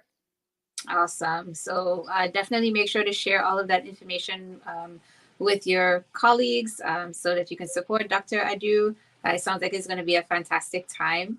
And lastly, we want you to share a message. So what message would you like to share with aspiring entrepreneurs who are considering taking the leap into entrepreneurship? Just go for it. Just to do it. My last name is Adu, and we say just to do it. If you want to take that leap of faith to start your business, go after it. Go after your goals. And even if you're nervous about it, understand that everything is figure outable on that other side. Even if it's successful, it's going to be figure outable. Even if it's not successful, you're going to figure it out. So go for it. We need more leapers. We need more doers in the marketplace. We need more people who are positioned for success. Go out there and do it and find a mentor to support you through it. Awesome. And I'll give you just one more opportunity to share the dates for your event and some any contact information. Yes. So our Girl Your Brand's a Big Deal conference is June 6th, 7th, and 8th in Charlotte, North Carolina. You can go to thebigdealconference.com to get your tickets, and we would love to see you there, thebigdealconference.com, and you can use the coupon code Big Deal to get a discount on it, and it's going to be absolutely phenomenal, and you're not going to want to miss it. Awesome. So, Dr. Adu, we just want to thank you so much for your time today. Thank you for taking the time to answer the questions and sharing all of your expertise on building your brand online. And we hope that the listeners took copious notes and that they apply the notes. Genius, I just want to say as we wrap up today, once again, thank you again for your time. And genius is common, and I'll see you on the other side. Awesome. So the Black Business Expo's mission is to raise funds for high school seniors going to college or K-12 entrepreneurs. This expo is a fundraiser for students. So you can go to www.blackbusinessexpo.com. So once again, www.blackbusinessexpousa.com to donate to the scholarship fund or use the Cash App that's on the screen below. The Cash App handle is the $BBXUSA. So again, $BBXUSA to donate via Cash App. Our goal is to give laptops up to $5,000 to 10 students. Students can register online at www.blackbusinessexpousa.com. Every dollar counts, so we want to remind you to donate to the scholarship fund. We definitely want to thank our Black Business Expo USA sponsors for April 2024. We have NC100, the Moody Capital Partners, Suede Soul, the Hello LLC, Lotus Ritchie Coaching and Training, Carolina, Virginia Minority Supplier Development Council, Step Management, Barbara H. Smith LLC, 5-Star BDM Media, Margie McLean Foundation Incorporated, Genius is Common, Earth Essentials, Melaine Shani Global, Executive Women's Success Institute, the Quality Coaching Company, Superwoman Business Services, Creative Force Studios, Lee Entertainment, Artistic App Design, and Black Business USA. And once again, Genius is common, and I'll see you on the other side. Hello, I am Dr. Eric Kelly III, the visionary strategist and founder of the Black Business Olympics. I invite you to showcase your Black-owned businesses on the Black Business Network global stage. The Black Business Olympics is a global Black Business Network platform that propels Black-owned businesses into the international spotlight. By showcasing your business on the Black Business Olympics platform, you can reach a worldwide audience of potential customers, partners, and investors. You can also establish yourself as a thought leader, an expert in your field, attract lucrative partnerships, and more speaking engagements. In addition, the Black Business Olympics platform provides a valuable opportunity to connect and collaborate with like-minded entrepreneurs and business professionals from around the world. This can lead to new business opportunities, ideas, and relationships. Finally, by sharing your story and expertise on the Black Business Olympics platform, you can inspire and empower others. This is a powerful way to make a positive impact on the world and leave a lasting legacy. If you are a Black-owned business owner, I encourage you to seize the opportunity to showcase your business on the Black Business Olympics platform. It is a once-in-a-lifetime opportunity to make an indelible mark on the world. Be one of the 1,000 visionary entrepreneurs who are changing students' lives, shaping industries, and leaving an unforgettable legacy for their families. Unleash your voice on our global stage and watch your business thrive. Black Business Olympics is one of the largest Black business showcases in the history of Black business in the world. Yes, the entire world. Just give me a call today at 919-308-9090.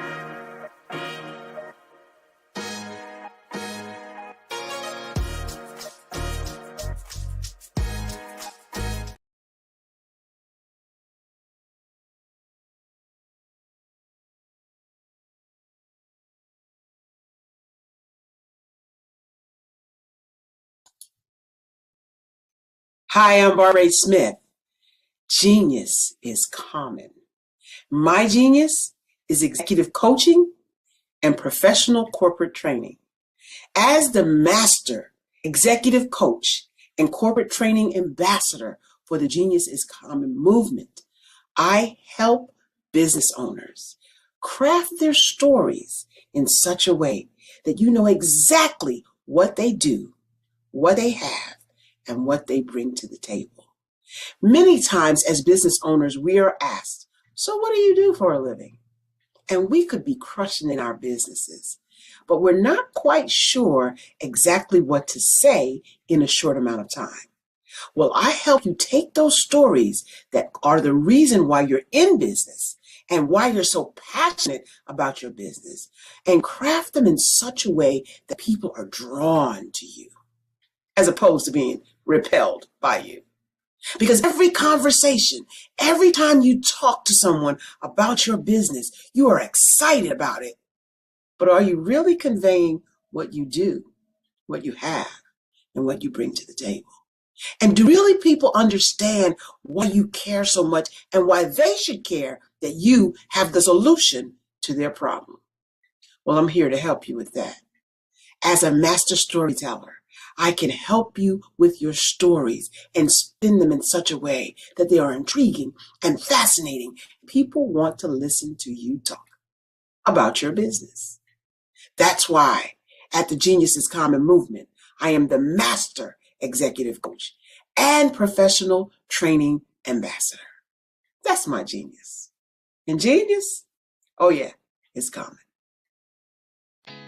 Did you know women represent just 3% of Fortune 500 CEOs and less than 15% of corporate executives at top companies worldwide?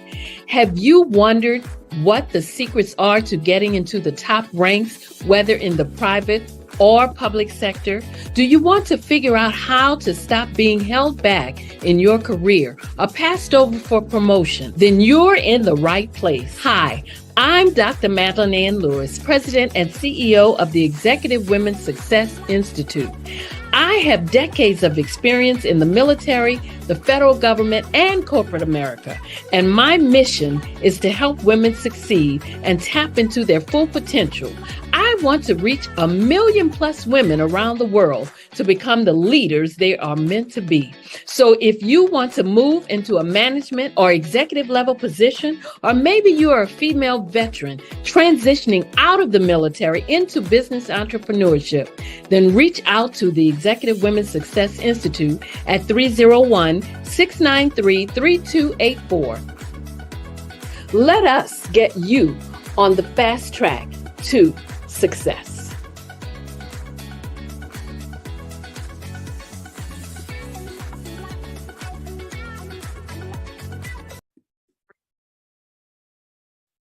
Hello, I'm Dr. Madeline Ann Lewis, President and CEO of the Executive Women's Success Institute. And my genius is helping women accelerate the path to success. You know, I was blessed to have strong women in my life who encouraged, motivated, and pushed me to do my best and to never even think about giving up on my dreams. So I say to women, we must show up to rise up. We have talents and potential, but who will see them if we don't speak up and get noticed? I know that women are a tremendous resource on this planet, and there is nothing more fulfilling than helping a woman tap into her full potential. I do this because I want to be a part of helping as many women as I can to show up, to rise up. I do this because genius is common.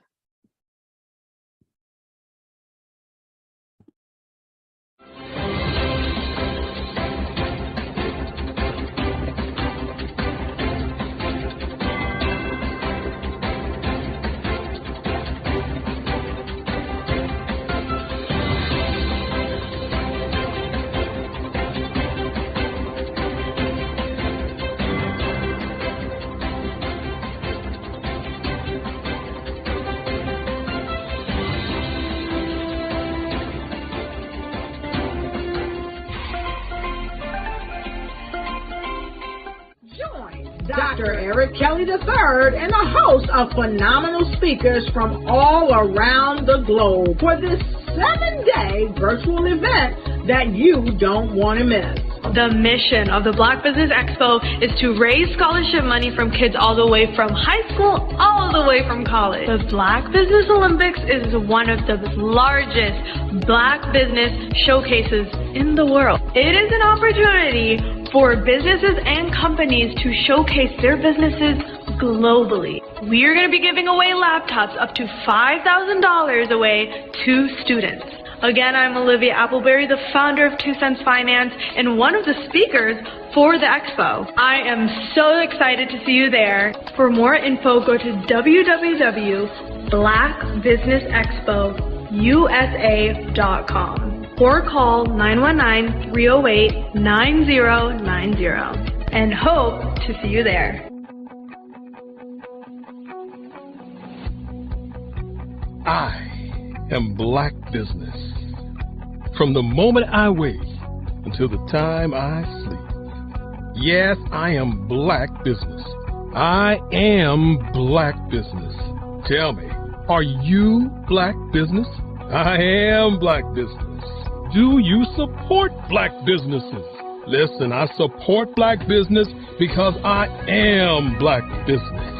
Black Business Expo, one of the largest business showcases in the history of Black business in the world. The world! Sign up today at www.blackbusinessexpousa.com or call 919-308-9090. I am Black Business. I am Black Business. From the moment I wake until the time I sleep, I am Black Business. I am Black Business. Are you Black Business? I am Black Business. Do you support Black businesses? I support Black business because I am Black business.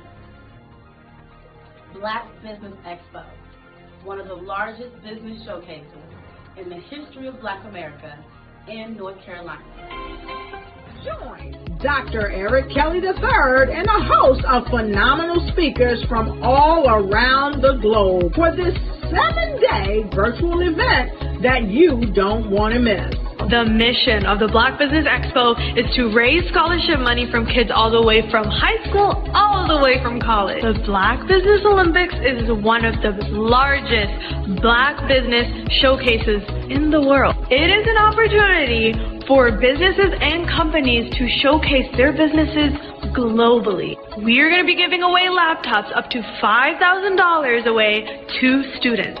Again, I'm Olivia Appleberry, the founder of 2 Cents Finance and one of the speakers for the expo. I am so excited to see you there. For more info, go to www.blackbusinessexpousa.com or call 919-308-9090 and hope to see you there.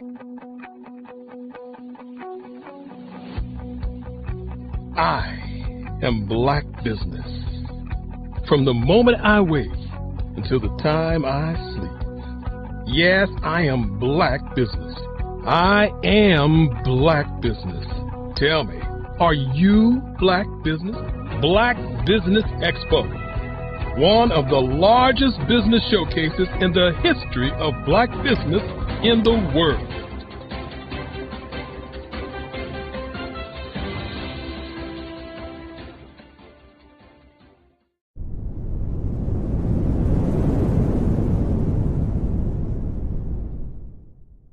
I'd like you to imagine with me, if you will, opening an app where you can collaborate with like-minded individuals from around the world, get inspiration and in-app tools to launch and grow your business, as well as share your knowledge and earn compensation, all in one app.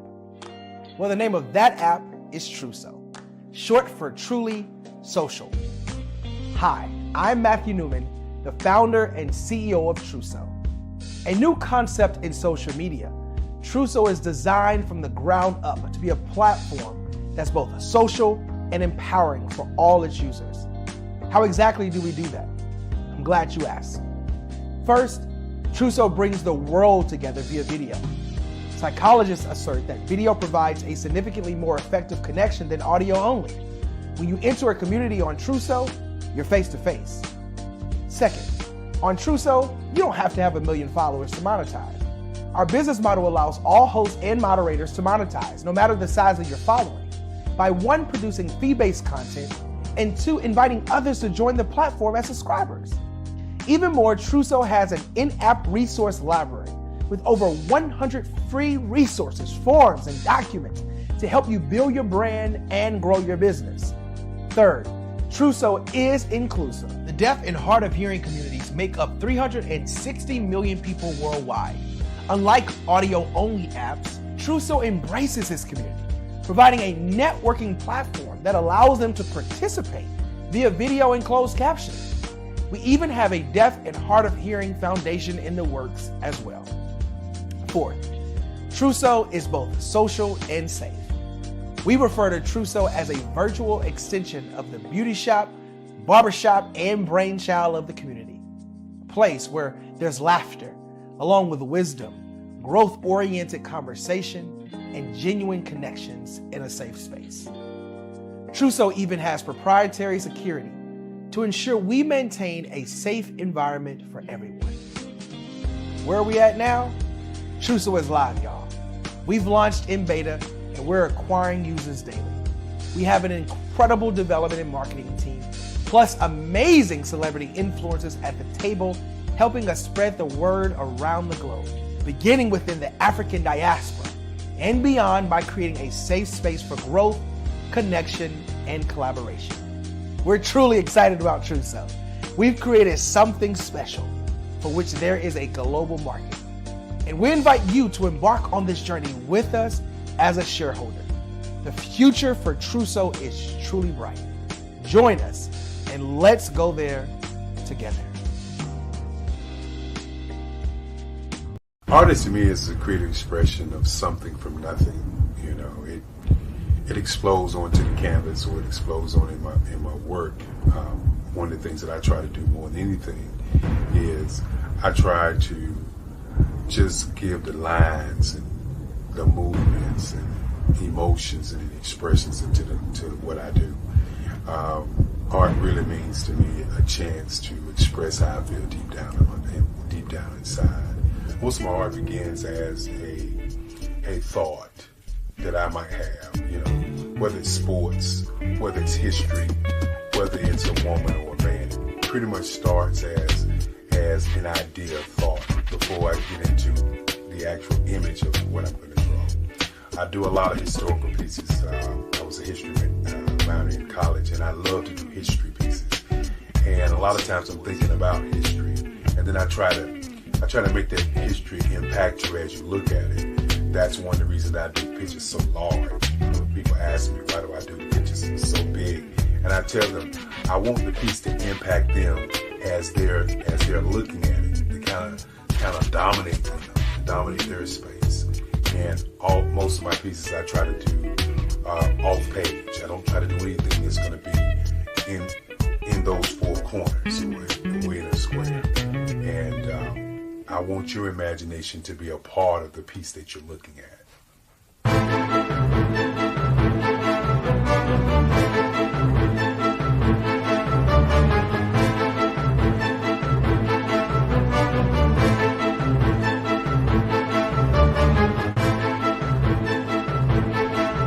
The way I feel when I'm drawing, when I'm creating something, is I feel free. I feel like there's an anticipation of something that's going to come. I try not to draw first. I try to draw second. And what I mean by that is I try to allow myself to kind of get into the piece and just relax. Sometimes I miss time. I'll draw 2-3 hours, sometimes 4 hours. And while I'm drawing, it's just a free. I just feel free. I mean, I feel like time stands still.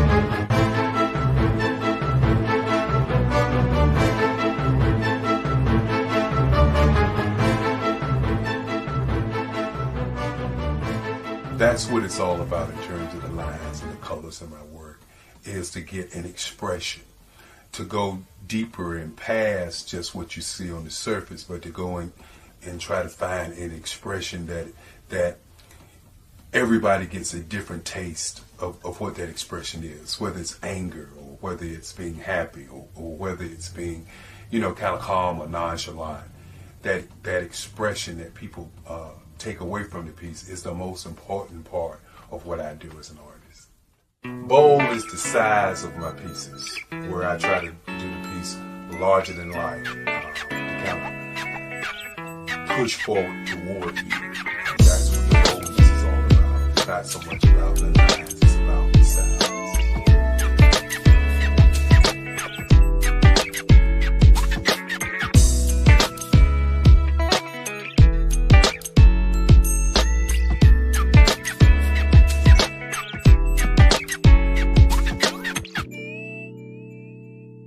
The Face of Change art show is inspired by my mother, but more importantly, it's a historical moment in time as the pieces depict different emotions and expressions of Barack Obama.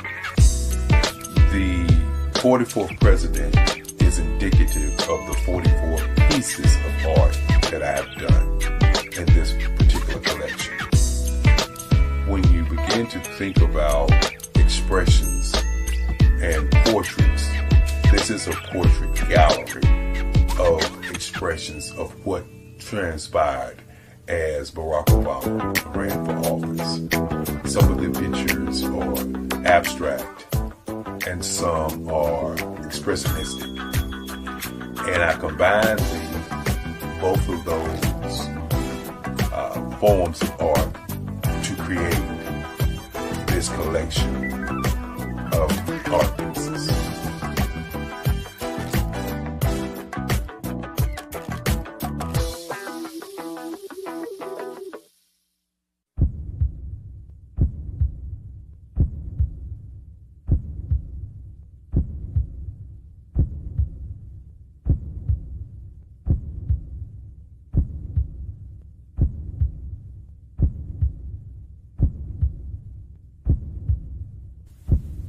Overcomer,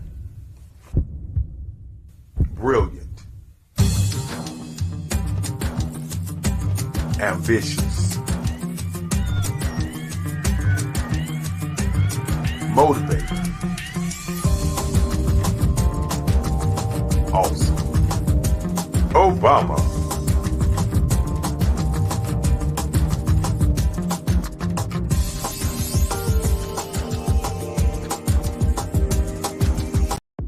The Black Business Network and Black Business Olympics are essential platforms for Black business owners globally. They provide the tools and support you need to succeed in today's competitive marketplace. Join us today as we collaborate together with businesses from around the world to support our children, students, and young future entrepreneurs, Black businesses and corporations. We raise funds for students going to college and young entrepreneurs who are aspiring to be business owners, and we invite you to be a contributor today. Visit the website www.blackbusinessexpousa.com to connect with and learn more about how the Black Business Network and Black Business Olympics can help you not only share your amazing business story to businesses, but also serve future generations. Hello, my name is David Jones, CEO and co-founder of the Hello LLC, where we help businesses build a culture, brand and experience, and leverage technology to pivot into Web3. Join the Black Business Network streaming live into Roku, Metaverse, STEM City, Black Multiverse Enterprises, Hulu, YouTube, iHeartRadio, Apple, Facebook, LinkedIn, Spotify, Twitch, and Google Podcasts. Tune in, turn on, and let's thrive.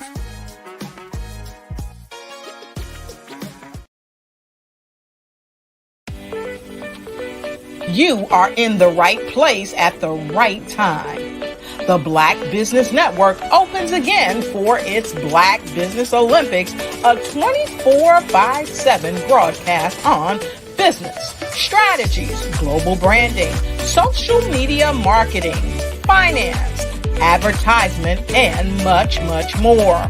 Featuring the top, most powerful entrepreneurs and speakers and thought leaders from all around the world as they gather together for this phenomenal event.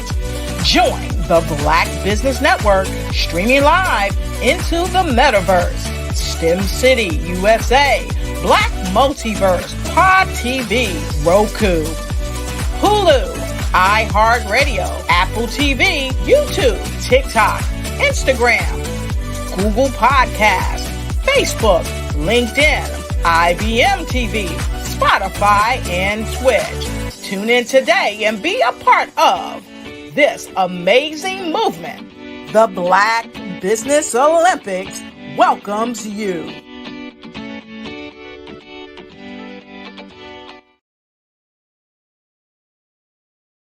The Black Business Expo's mission is to raise funds for high school seniors going to college or K-12 entrepreneurs. This expo is a fundraiser for students. completes, you may go to www.blackbusinessexpousa.com to donate to the scholarship fund or use the Cash App at $BBXUSA.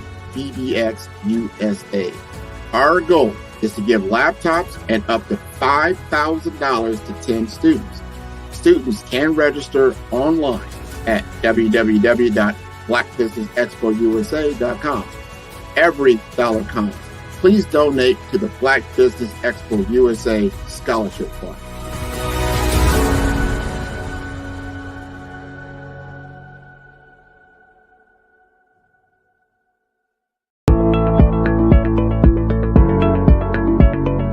Prepare for what's coming and dominate in economic winter.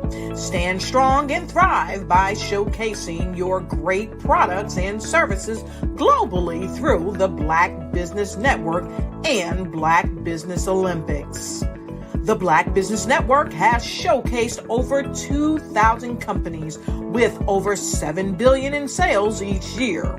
Over 10 million attendees have viewed the rebroadcast each month. Through the Black Business Olympics, unique styles of business training and mentoring are turning students into business owners and entrepreneurial warriors who will dominate in any economy. Gain the ultimate advantage of the Black Business Olympics, 7 days of unbelievable topics and speakers speaking around the globe. Donate your time and experience to provide expertise and scholarships to students worldwide and change the world.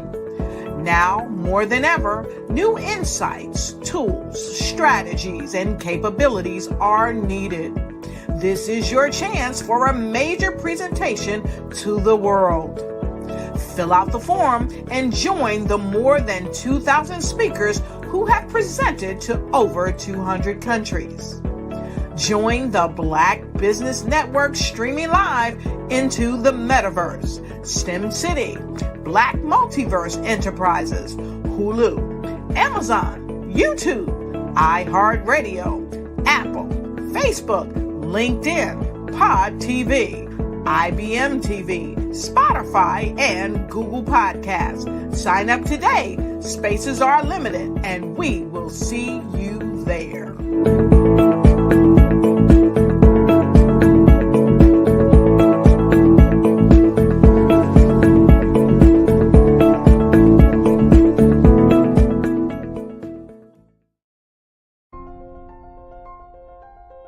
What if you could build your own city? A place where every child can find nurturing people to help them achieve their full potential. A place where every adult can access job training support. Where health education is abundant. Where social justice ruled the land. A place without limitations. Welcome. You have arrived at STEM City USA. It is what every city should be. A safe and trusted community where you find people and resources to help you become everything you are and beyond. STEM City is unlike anything you have ever experienced. It is a digital twin of the world around you, only better. STEM City is about energy and soul renewal. It is more than a digital world. You can almost feel the power of live cultural events, music, and theater. STEM City promises a better future for children with caring mentors and hands-on activities with dedicated tutors to support our youth. STEM City is your passport to a healthy lifestyle with weekly events addressing our community's many issues. STEM City is your financial well-being with helpful information on wealth management, career advancement, job training, and so much more. STEM City is the community you deserve. It is the city where your dreams can come true. STEM City USA, a place in the sky that is accessible to all who reach for the stars.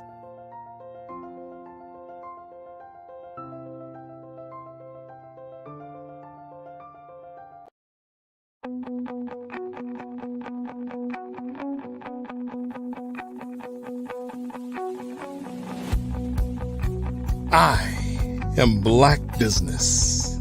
From the moment I wake until the time I sleep. Yes, I am Black business. I am Black business. Tell me, are you Black business? I am Black business. Do you support Black businesses? Listen, I support Black business because I am Black business. Black Business Expo, one of the largest business showcases in the history of Black business in the world. The world! Sign up today at www.blackbusinessexpousa.com or call 919-308-9090. I am Black business.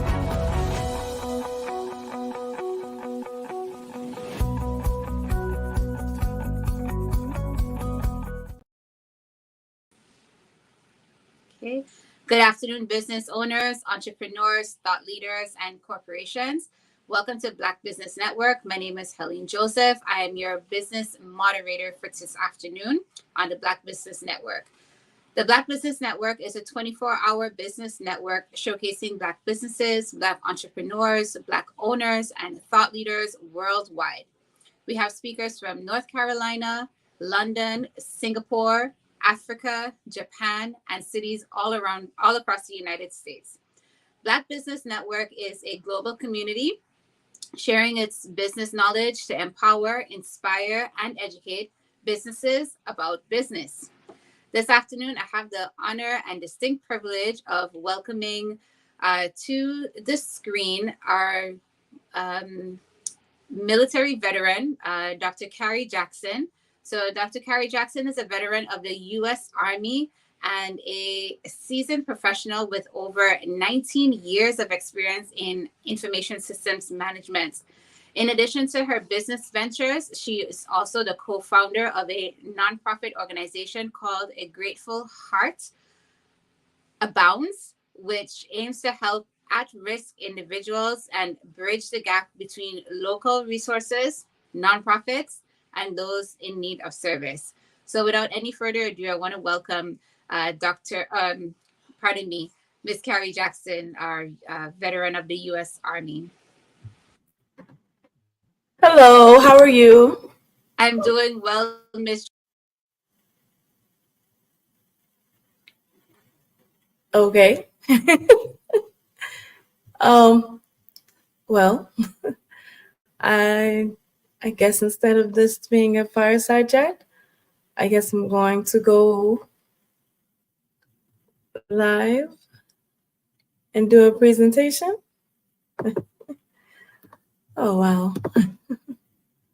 All right. So as she was saying, my name is Carrie Jackson. I'm not a doctor. I'm just regular old Carrie Jackson. And yes, I do have a nonprofit. It's called A Grateful Heart Abounds, and it's there to target and help the at-risk individuals, and more so highlight the struggles that we have within or the breakdowns that there are between the nonprofits and the city organizations, the government organizations in the community, and how we can actually bridge the gap and make it a lot better. I do have over 19 years of information systems management experience. And so with that, and with my passion to help people, that is where I started to do brand management and brand development and marketing. So I help individuals establish and build out their brand that they may have. Oh, I'm not sure if she's coming back in here. I am here. Apologies for any technical difficulties. I just making it's okay. it. So thank you so much. So tell me a little bit more about what you were saying before I got so rudely interrupted by technology. It's okay. I think I have those issues too sometimes. Basically, what I was saying, I touched a little bit on the nonprofit organization, A Grateful Heart Abounds, on how it is more on identifying and filling in the gaps so that we can better serve and identify the different areas that at-risk individuals may need services and how to improve the programs that provide those services. And then with my diverse background with information systems, that has led me to doing the brand development and management for different clients. And one of my key things that I always go to that I tell everyone, I even have shirts for it, is to trust the process. Because sometimes we get so lost in the end goal or trying to meet a mark that we forget to just trust the process and trust the moment that we're in at the current moment, at the current time. So just having the reminder of trust the process. Awesome. So can you just dive into that a little bit more? Can you let us know the origins of trust the process and how it came to be? Like, how did you even start putting it on t-shirts? So I guess the origin of it, I was going through, I'm not going to say it was like a midlife crisis. I like to call it a life reset. Almost a decade now. It was a life reset point. And as I was going through and just trying to balance everything, I realized that, you have to take it moment by moment. Because some days were very hard. I was going through a battle with being homeless, not having a place for my daughter to stay, having a place for myself to stay. So just trying to tackle those things and get back to a place of normalcy, like to get back to, having a roof over your head and having money to pay the bills and actually have bills to pay and feel good about it, if that's a thing. It is a thing. I think Tupac has a song where he says he loves that he can pay rent when it's due. It's a thing. Yes, yes, that's exactly it. To be able to pay rent when it's due and have a light bill to pay, like those are good things. Sometimes we don't look at them like that, but those are good things. But when the struggle was hard, it was one of those things where I think I was talking with someone and they were like, okay, if you can't focus on, or I was talking with someone and I was reminded of in the military and then also in the contractor world, government contractor world, there would be something called the 59-minute rule. So the 59-minute was like a leave that a civilian, because a civilian couldn't take the whole 60 minutes, and then it would be actually paid time that they would have to be paid. So it's like a 59-minute where it's like a leave. So when I looked at it, I was like, okay, if I just break it down to 59 minutes and I try to make it to the next set of 59 so it can reset, then, maybe I can make it through that moment or that time. So it's like I had to I started like some days it would be just the 59 seconds to get to the new minute. Some days it would be 59 minutes to get to the next hour. And then the next thing is to get to 11:59. So, they say that, you have new grace, new mercies, new blessings in a new day. And the new day starts right at midnight. In the military world, it goes back to 000, right? For the new day.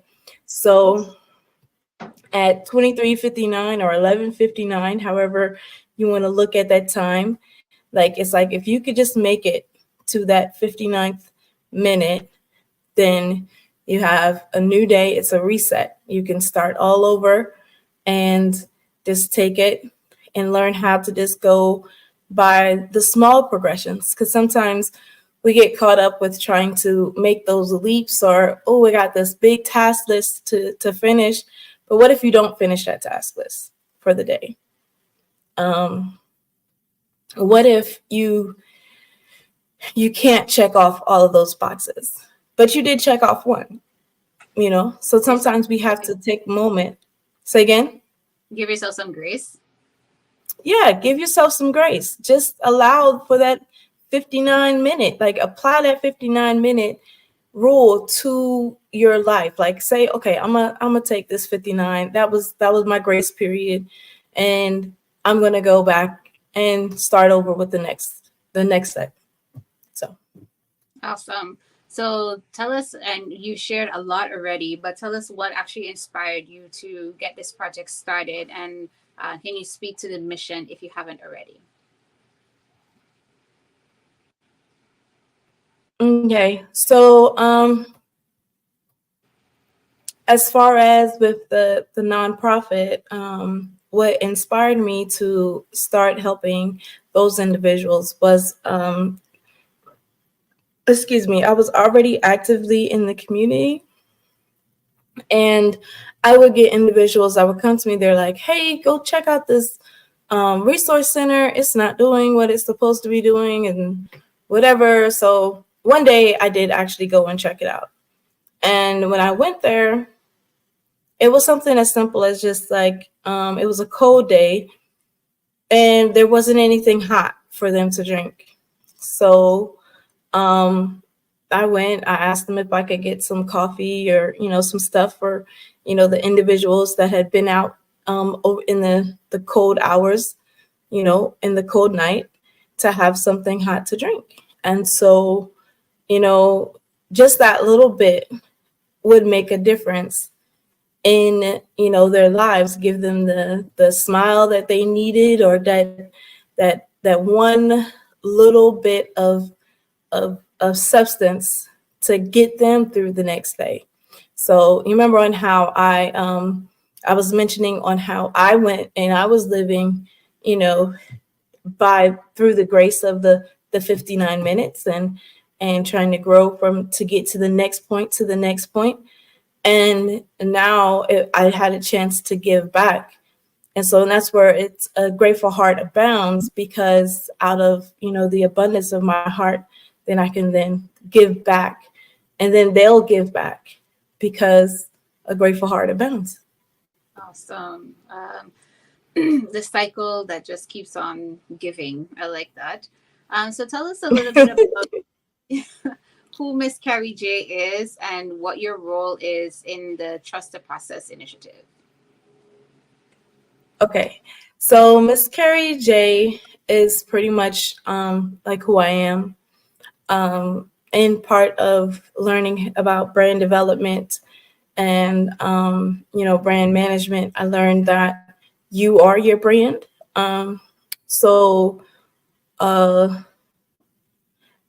have an issue a lot of times with being in the limelight. I like to be in the backstage and doing things. However, when it came to placing a name on something, I was like, well, if this is my brand, then, Miss Carrie JX, that would represent. And then my last name is Jackson, but the X kind of allows room for play.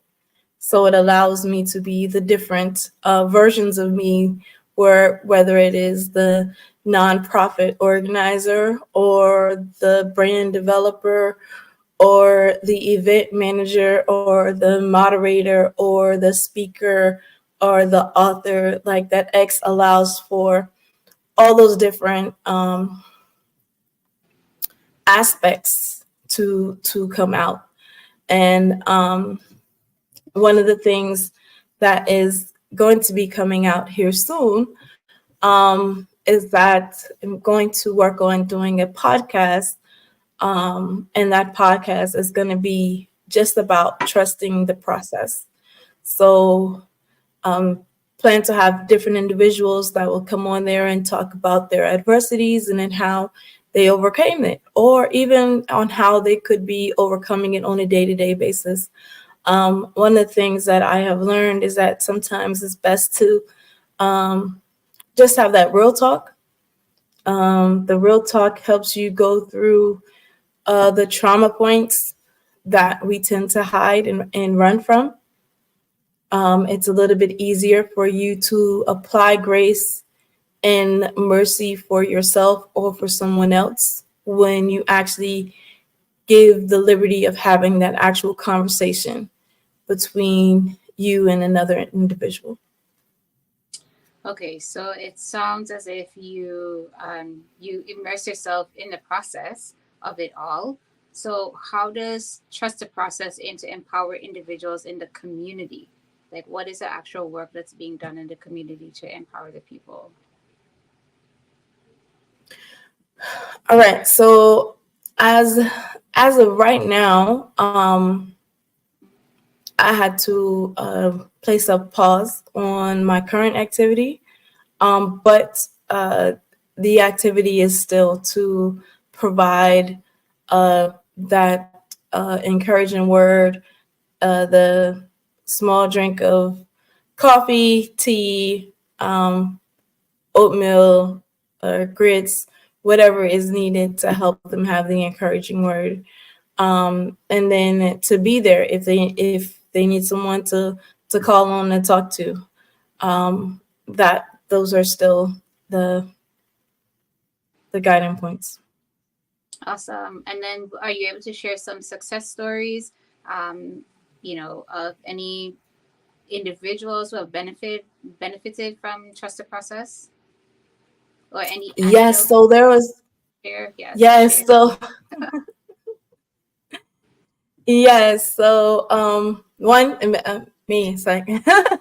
But no, so there was a family that I worked closely with from, I want to say, like December all the way up until right towards the end of February. And, they were really down and struggling. And regardless of whatever the hurdle was, we breathe through it. We trust the process, and now they have their home, they have a car, they are, a complete 360 from where they were back in November.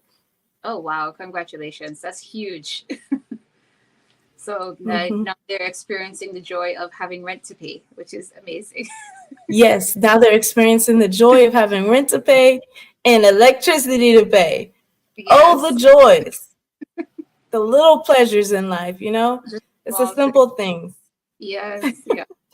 And then so how does trust the process foster trust and collaboration within the communities? And I'm sure I'm getting the sense of it based off of your work, but just, I guess, reiterate it for the people who are watching online or will catch the replay. Yes. So one of the things that, it's almost like it becomes a beacon of light that, that's put out there to shine in the darkness. And then it's like, once you have given the light, then you can pass on that light to someone else to then take up the torch and run the race. So earlier I started to mention that I had to personally put a pause because I had some other things going on in life. However, there were people that I had connected with in the community, and they have taken up the torch and they are running with it. There are a lot of changes and different initiatives that are coming within the community. I think I read just probably a week ago where they were talking about possibly placing little tiny homes for individuals on a block of land so that we can, provide a better place for the at-risk individuals or for those that are homeless. And then to shine the light on how sometimes the services, they get bottlenecked.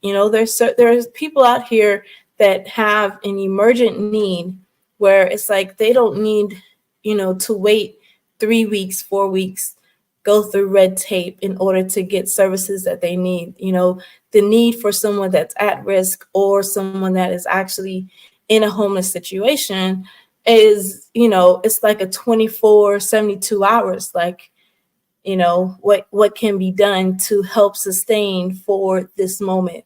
And working with the community and communicating and us coming together as a unit.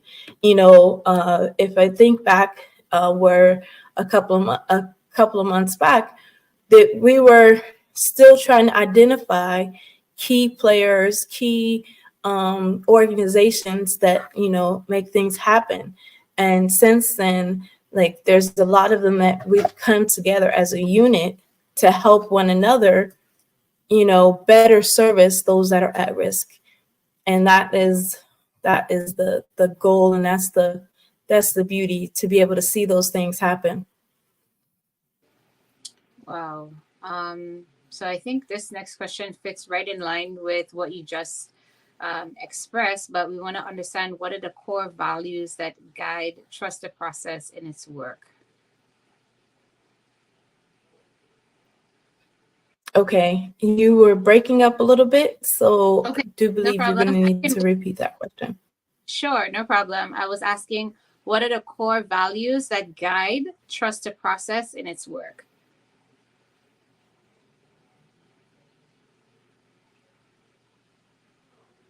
Did you say guide? Yep, some of the values that guide the work that you're doing.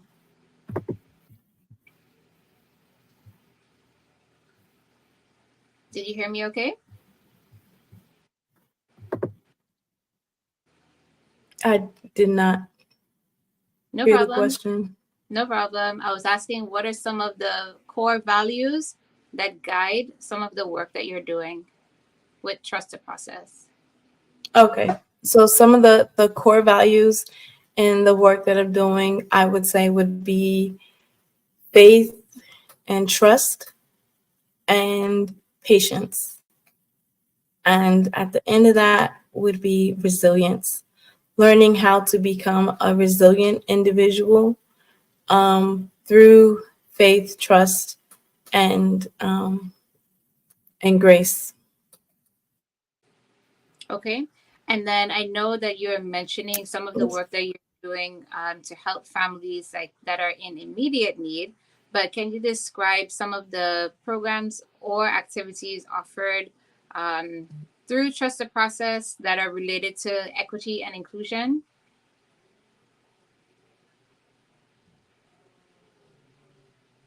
I hope you heard me okay. I could definitely repeat the question. It's very choppy. I understand. I apologize. So the question is, again, That's okay. No problem. Thank you for understanding. Where was I? How does Trust the Process address issues related to equity and inclusion? And we're gonna wait for Ms. Jackson to get back on the line, but we have with us today Ms. Carrie Jackson and her organization doing work under the theme of Trust the Process.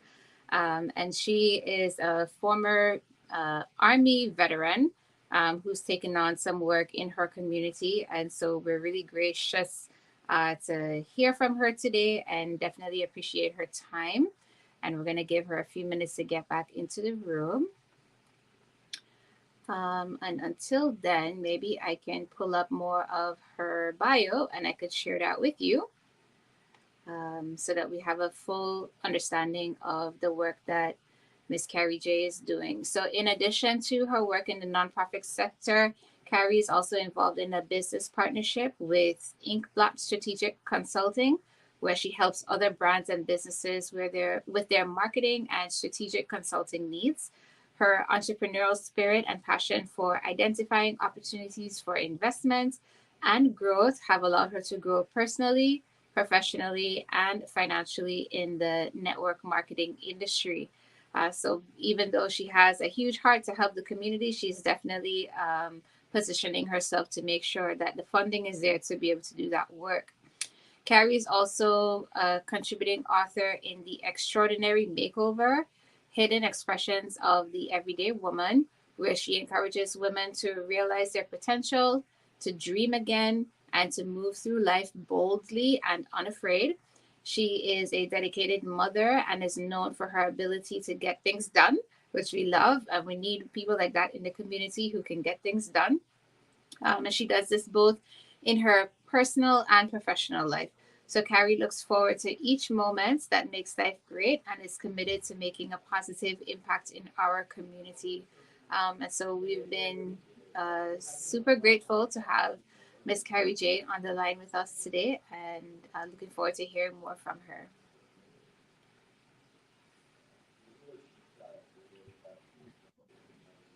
Hey, and here she is. That's awesome.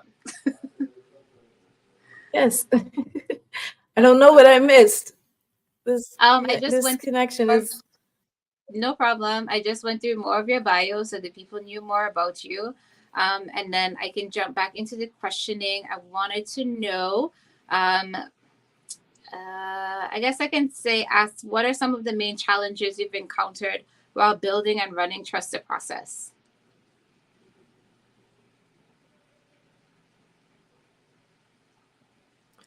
So some of the main challenges outside of, just day-to-day processes would just be, initially it was a support thing. It was looking for individuals that were like-minded, that had the same goals of being community-minded first, and not, with the goal of what's in it for me. So, partnering with individuals that had the same heart, mind, to put community first is, one of the, I guess it's one of the struggles, because, sometimes you only see someone's representative before you actually meet them. And, but like my mom always says, it all comes out in the wash, and what doesn't come out in the wash comes out in the rinse. So. Understood. But at the end of the day, you're still able to make contact with the people that you need to in order to get things done. Yes. We have been able to, break through the barriers, and sometimes it does require the persistence or the additional just continuing to just trust that the process will work. Most definitely, 100% agree. And then how does the trusted process address issues related to equity and inclusion? I think this was the question I was trying to ask you earlier. So hopefully you heard it this time. Oh, you just muted yourself, actually. Oh, is that better? I'm sorry. That's all right. Okay. So as far as equity and inclusion, it's, equity is about acceptance, and I think inclusion is about acceptance as well. And sometimes, as far as when we look at how diverse of a community we have grown to become, we have to, I guess, stand strong on certain pillars that at the end of the day, everyone has the right to a pursuit of happiness, and they have a right to their freedom, regardless of who they are, what shape, background, or I guess color, creed, nationality, belief, whatever it is. We're all entitled to those inalienable truths and those inalienable rights. And, with each, I think with each hurdle, or with each barrier, there is a separate process.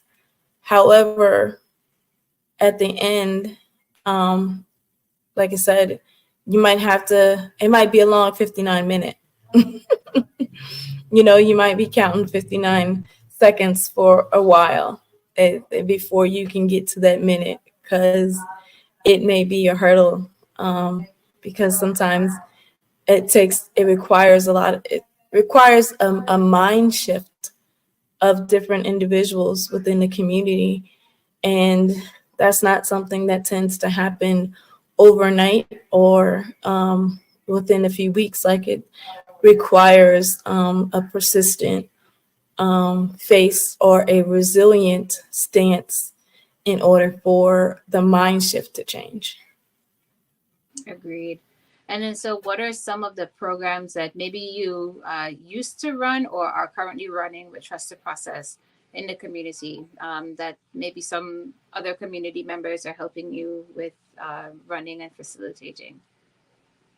Yeah, so it was a big outreach, as far as outreach coordination, to make sure that, individuals that needed food and supplies, or that needed that morning wake up, that they would get it. So it was an outreach service, and that is still going on. There are still individuals that have taken up that torch and are working together to ensure that individuals are getting, their food and stuff at least like twice a week, and that those needs are being met. Okay, thank you for sharing that. And then does Trust, so since you have a background in information systems technologies, we want to know, how does Trust the Process leverage technology and innovation in its approach? How does it diverse technology? No, Is that what you said? How does it leverage? So how do you use technology in your approach?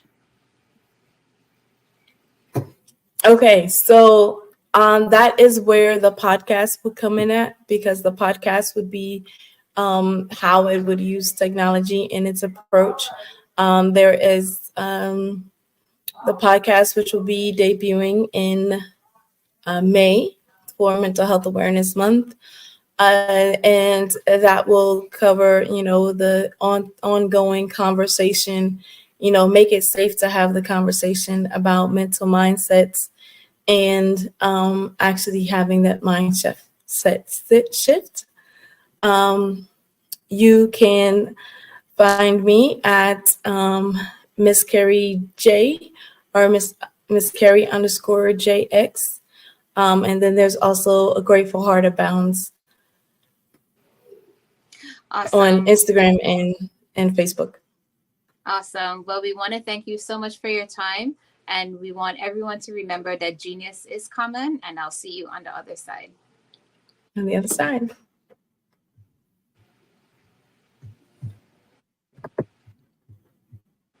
I'd like you to imagine with me, if you will, opening an app where you can collaborate with like-minded individuals from around the world, get inspiration and in-app tools to launch and grow your business, as well as share your knowledge and earn compensation. I am Black Business. From the moment I wake until the time I sleep, I am Black Business. I am Black Business. Are you Black Business? I am Black Business. Do you support Black businesses? I support Black business because I am Black Business. Black Business Expo, one of the largest business showcases in the history of Black business in the world. Sign up today at www.blackbusinessexpousa.com or call 919-308-9090. I am Black Business.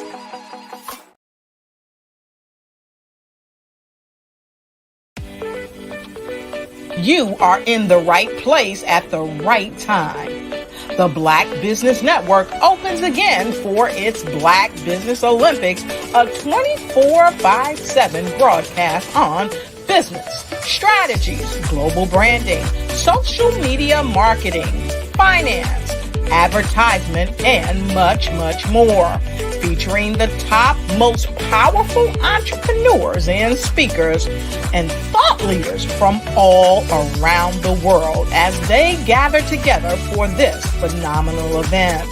Join the Black Business Network streaming live into the metaverse, STEM City USA, Black Multiverse, Pod TV, Roku, Hulu, iHeartRadio, Apple TV, YouTube, TikTok, Instagram, Google Podcasts, Facebook, LinkedIn, IBM TV, Spotify, and Twitch. Tune in today and be a part of this amazing movement. The Black Business Olympics welcomes you.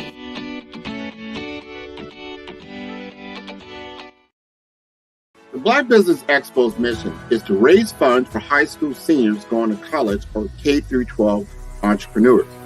This expo is a fundraiser for students. Please, you may go to www.blackbusinessexpousa.com to donate to the scholarship fund or use the Cash App at $BBXUSA. Our goal is to give laptops and up to $5,000 to 10 students. Students can register online at www.blackbusinessexpousa.com. Every dollar counts. Please donate to the Black Business Expo USA Scholarship Fund.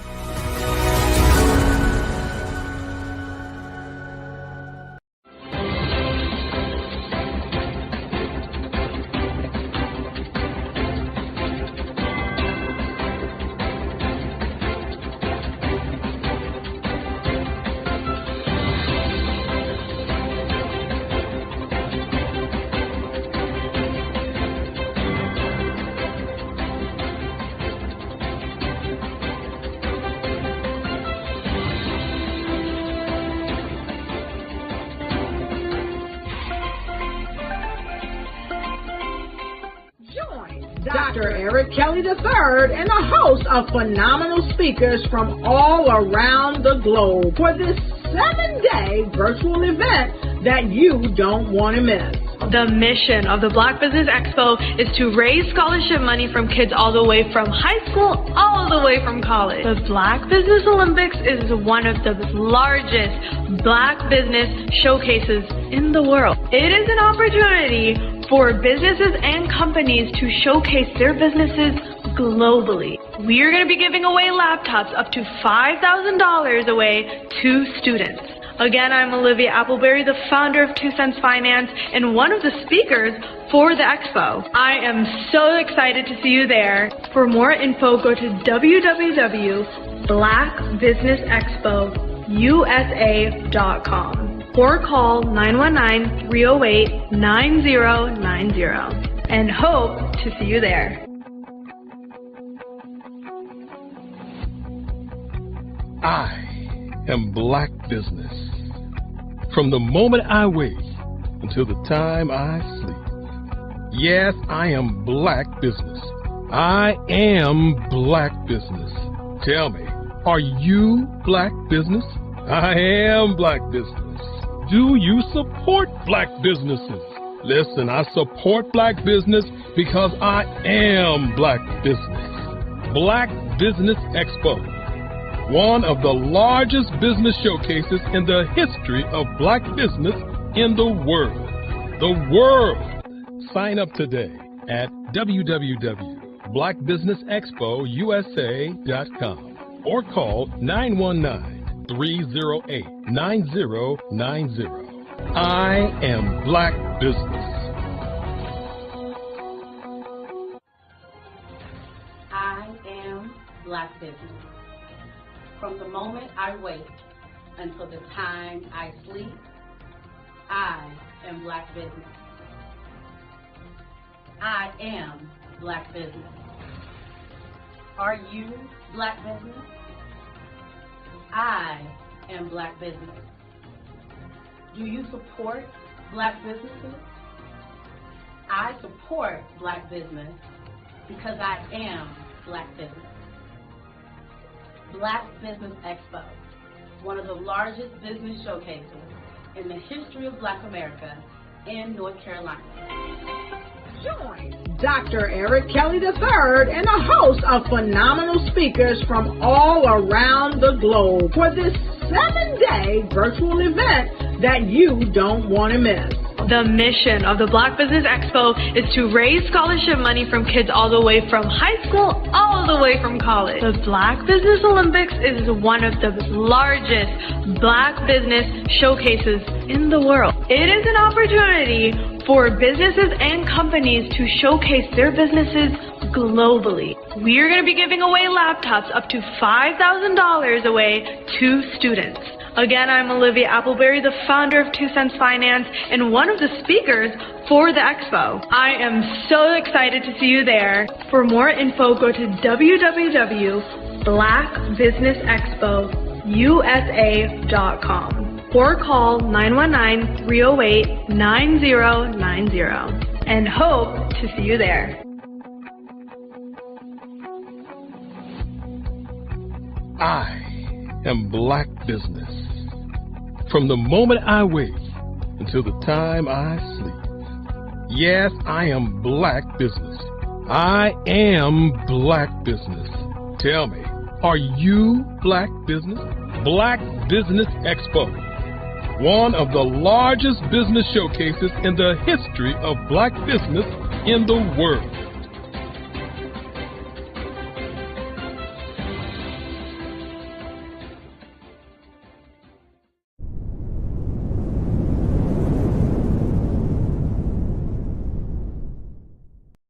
I am from Washington, D.C., but I was raised in Durham, North Carolina.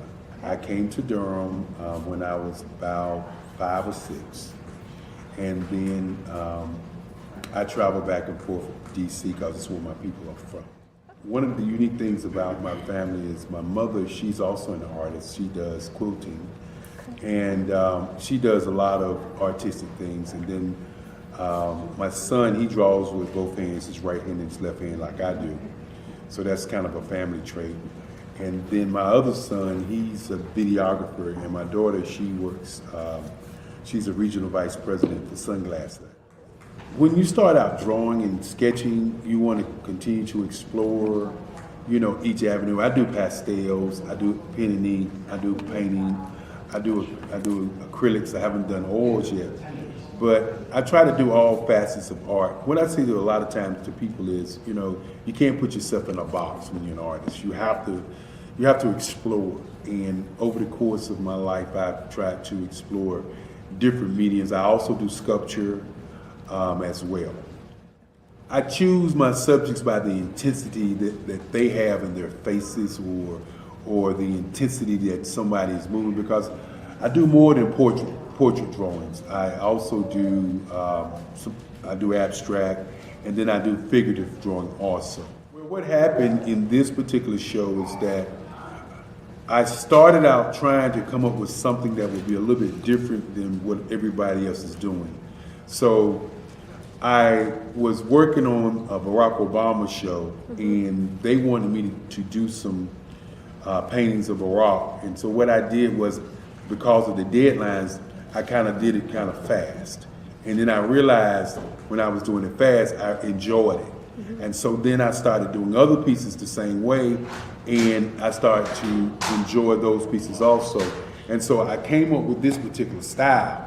And it's a style of lines and colors. And what's interesting is that when I was in college, I did a show called Lines, Colors, and I talked about the boldness of the blacks, the hotness of the whites, and this is how this has come about, later on in my life.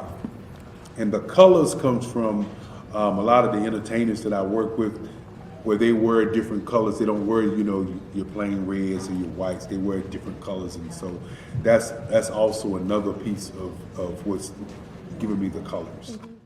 The subtitle of this show is Faces That Speak Life. That's real critical.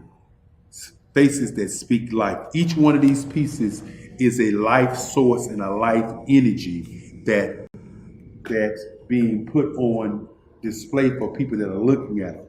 You know, I always say in terms of my art, it's not important that I draw them. It's important what you get out of what I draw. You know, I don't try to just draw it because you like it. People wanted me to do prints. I didn't do prints. You know, people asked me to do different people, but the people that I choose are people that make a difference in the lives of people in the world. So the human landscape idea was, again, as I say, the lines represent your emotions, it represents your ideas, and it represents your journey as a human being. And that's why you get the different pieces and the different looks. And as you notice, I try not to do one look that looks alike another look.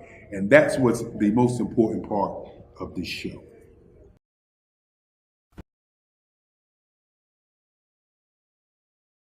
Artist to me is a creative expression of something from nothing.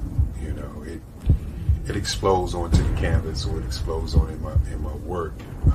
One of the things that I try to do more than anything is I try to just give the lines and the movements and emotions and expressions into what I do. Art really means to me a chance to express how I feel deep down inside. Most of my art begins as a thought that I might have, you know, whether it's sports, whether it's history, whether it's a woman or a man. It pretty much starts as an idea of thought before I get into the actual image of what I'm going to draw. I do a lot of historical pieces. I was a history minor in college, and I love to do history pieces. And a lot of times I'm thinking about history, and then I try to make that history impact you as you look at it. That's one of the reasons I do pictures so large. People ask me, why do I do pictures so big? And I tell them, I want the piece to impact them as they're looking at it. To kind of dominate them, dominate their space. And most of my pieces I try to do off page. I don't try to do anything that's going to be in those four corners or in a square. And I want your imagination to be a part of the piece that you're looking at.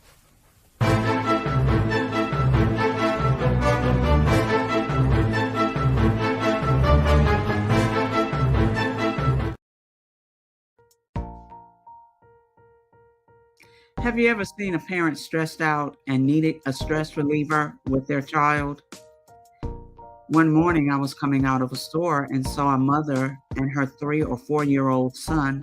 She was highly upset, actually beginning to yell at him. However, the more upset she became, it seemed the calmer the child became. He sat down on the sidewalk, crisscross applesauce, folded his arms, and looked up at her with a smile. You see, the angrier she became, the calmer he became, because he had the control of the situation. Hi, I'm Frizelma Lynn. I am the CEO and founder of Frizelma Teaching Parents, LLC. I'm a retired teacher, school district administrator, an author, speaker, and I am the parenting 911 coach. My mission is to rescue families by equipping parents with proven, effective, and practical strategies to enhance their parenting skills. Many times we as a society expect parents to teach, train, and raise their children without providing the necessary tools they need to accomplish this. However, parenting issues cannot be resolved without intervention. Therefore, Frizelma Teaching Parents has provided coaching programs, digital courses, and live webinar trainings to provide step-by-step research-based parenting strategies, even for parents whose children are disrespectful, defiant, for those who have been diagnosed with ADD and ADHD, and even for parents of adult children. No longer will you have the need to feel like you are a failure as a parent. You'll now have the tools needed for each situation. Trust me on this one. Go to www.parenting911.org. Book a 15-minute strategy session with me or choose one of the coaching programs. Our training helps parents relieve stress. Did you know women represent just 3% of Fortune 500 CEOs and less than 15% of corporate executives at top companies worldwide? Have you wondered what the secrets are to getting into the top ranks, whether in the private or public sector? Do you want to figure out how to stop being held back in your career or passed over for promotion? Then you're in the right place. Hi, I'm Dr. Madeline Ann Lewis, President and CEO of the Executive Women's Success Institute. I have decades of experience in the military, the federal government, and corporate America, and my mission is to help women succeed and tap into their full potential. I want to reach 1 million+ women around the world to become the leaders they are meant to be. So if you want to move into a management or executive level position, or maybe you are a female veteran transitioning out of the military into business entrepreneurship, then reach out to the Executive Women's Success Institute at 301-693-3284. Let us get you on the fast track to success.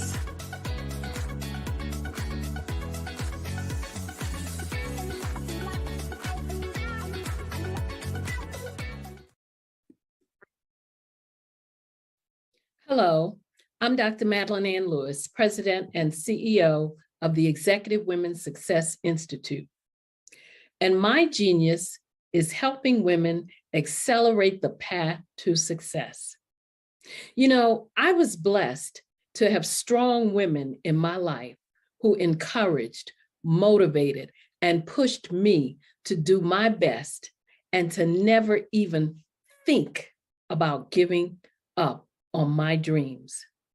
So I say to women, we must show up to rise up.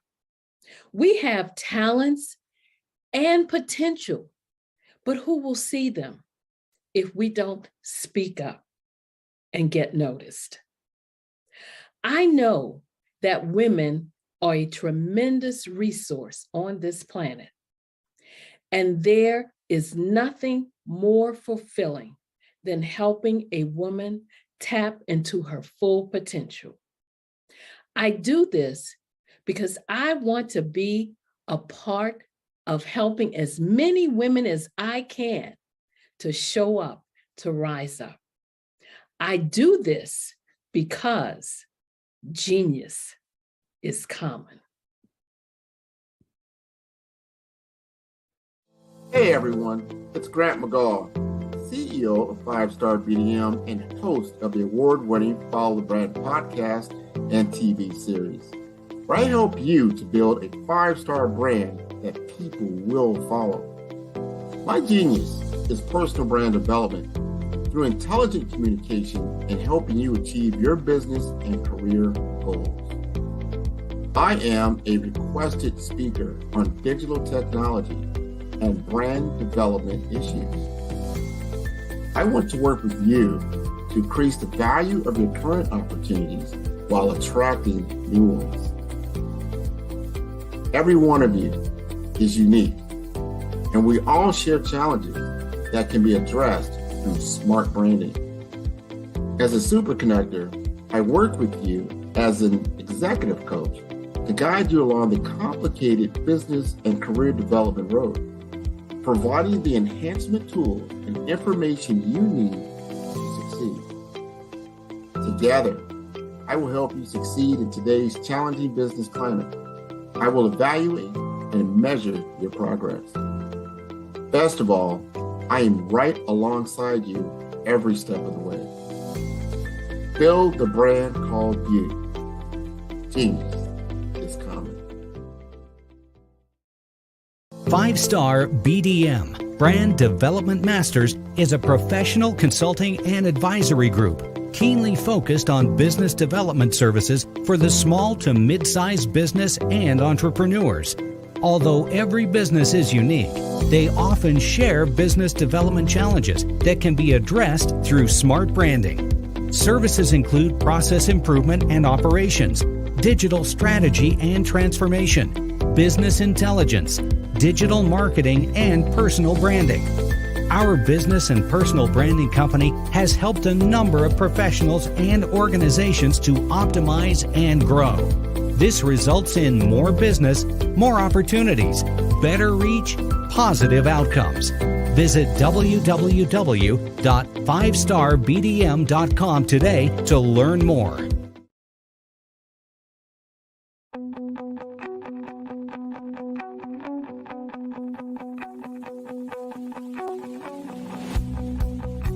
I am Black Business. From the moment I wake until the time I sleep. Yes, I am Black Business.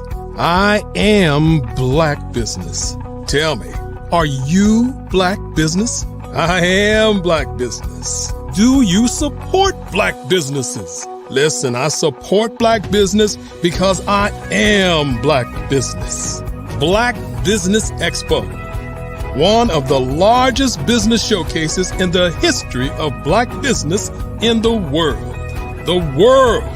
Sign up today at www.blackbusinessexpousa.com or call 919-308-9090. I am Black Business.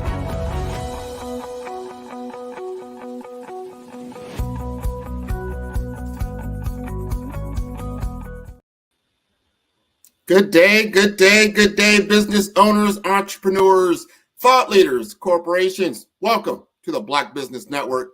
My name is Grant McGaugh, CEO of 5-Star BDM and host of the award-winning Follow the Brand podcast and TV series. And I am your business moderator, the last business moderator for this evening on April for the Black Business Network. The Black Business Network is a 24-hour business network showcasing Black businesses, business owners, entrepreneurs, and thought leaders worldwide. And we have had speakers from North Carolina, London, Singapore, Africa, Japan, and cities all over the United States. The Black Business Network is a global community that is sharing its knowledge to empower, inspire, and educate businesses about business. And I want you to bring to the stage, last but not least, Dr. Eric Kelly III, an esteemed African-American artist and founder of the North Carolina Artists Hall of Fame. Is also the visionary behind the Black Business Expo USA. This pivotal event, headquartered in Durham, North Carolina, showcases and supports Black entrepreneurs, fostering vital networking and new business opportunities across the region. Dr. Kelly's artistry in abstract expressism over the last 3 decades has deeply influenced his approach to education and empowerment, using his platform to advocate for economic inclusion and community development. His mission extends beyond art, aiming to inspire the next generation and enhance corporate relations, with the Expo offering educational programs and scholarships to aspiring students. As a leader, educator, and advocate, Dr. Kelly's work embodies his belief that what you are looking for is looking for you, making significant strides in the cultural and economic enrichment of his community. Let us welcome Dr. Eric Kelly III. Good evening, good evening, good evening, good evening, good day, wherever you are. Hey, Grant, how's it going? It's going great. Every time we get this opportunity to close out an amazing week to talk about some of the things that you want to talk about, and I'm sure you've witnessed a lot of things from Monday to now that you want to talk about. Well, you know, not only did I witness a lot, I saw some of the greatest, some of the most brilliant people on the planet, from places like the UK, from places like Africa, from places like North America, and, you know, even Australia. And so I just can't wait to begin to say to all of the people this evening, you know, what this week really means, not only to my family, but to history. And of course, as we say, genius is common. Now see you on the other side. yes, indeed. Yes, indeed. First of all, I like to say to each person that has witnessed, the audience, thank you for traveling through this journey of 7 days of this week. Want to say to you, thank you for taking out your time to listen to speakers who spoke about different issues of business. Before I talk about each day, I want to talk about the Black Business Olympics, how it started, how it began, and how it's transformed into a movement for history. When the pandemic hit us all, we sat there and we wondered, what would we do? How would we move? And it seemed that the efforts of the Black Business Expo, which was a show that was going on each year in North Carolina. This show was a show that showcased business owners from across the state of North Carolina, doing some 300 booths, 350 booths to be exact, some 3,000 to 5,000 people coming each year, starting in 1991. And the reason for that expo was to raise scholarships for kids. This expo was the brainchild of Lovella Stancil Kelly. Yes, indeed, my grandmother. And this movement, this idea moved people in business throughout North Carolina. This movement gave me the wherewithal to do many things to help business owners. In those years, I ran an advertising agency called Kelly Worldwide. And Kelly Worldwide was a branding, advertising, public relations, marketing, merchandising agency. And so with that being said, we enjoyed putting on the expo. And this expo garnered so many business owners, to help so many business owners to succeed. So as those things happen in the 90s and move on into the 2000s, we began to look at the why. And the reason that we did the expo was to raise scholarships for kids, to share with them laptop computers and money for them to go to school. And that was our impetus. And now as we've moved on here in 2020, you got to understand that we began to look at the state of our students, the state of our kids. And we realized that 1 in 1,000 kids were committing suicide. And we wondered why that phenomenon was happening in the Black community. And we realized that our kids were being pushed into different areas. They were being pushed into entertainment. They were being pushed into athletics. They were being pushed into sports, pushed into acting, to singing, to dancing, and they were being pushed into crime. And so with that happening, our kids began to look for something else to do. And when you see the hopelessness in their faces, the idea is that they can't do anything, then the result was suicide. Now, when you start talking about 1 in 100,000 kids committing suicide, you're thinking, well, that's not a lot of people. Well, the average age in America is 27. The average age in Africa is 14. The average age in Brazil is 26. The average age in UK is 25. The average age in South America is 27. So when you throw those numbers out and you think about the average age of kids committing suicide is 18 to 25. So right in that same era of the future, our kids are committing suicide. So the Black Business Olympics is about saving them and letting them see that entrepreneurship is a way for wealth. And as we look at the Black Business Olympics, when 2020 came and the pandemic hit, we decided, and that was me, or I should say my mother and I, we talked about what would we do with the Black Business Expo, because the governor said we couldn't have more than 5 people in a room at that time. And so we decided to do the Black Business Olympics. Instead of doing a weekend event, because people were at home, we decided to do 7 days. And for those of you who've gone on this journey this week, you realized what we showcased.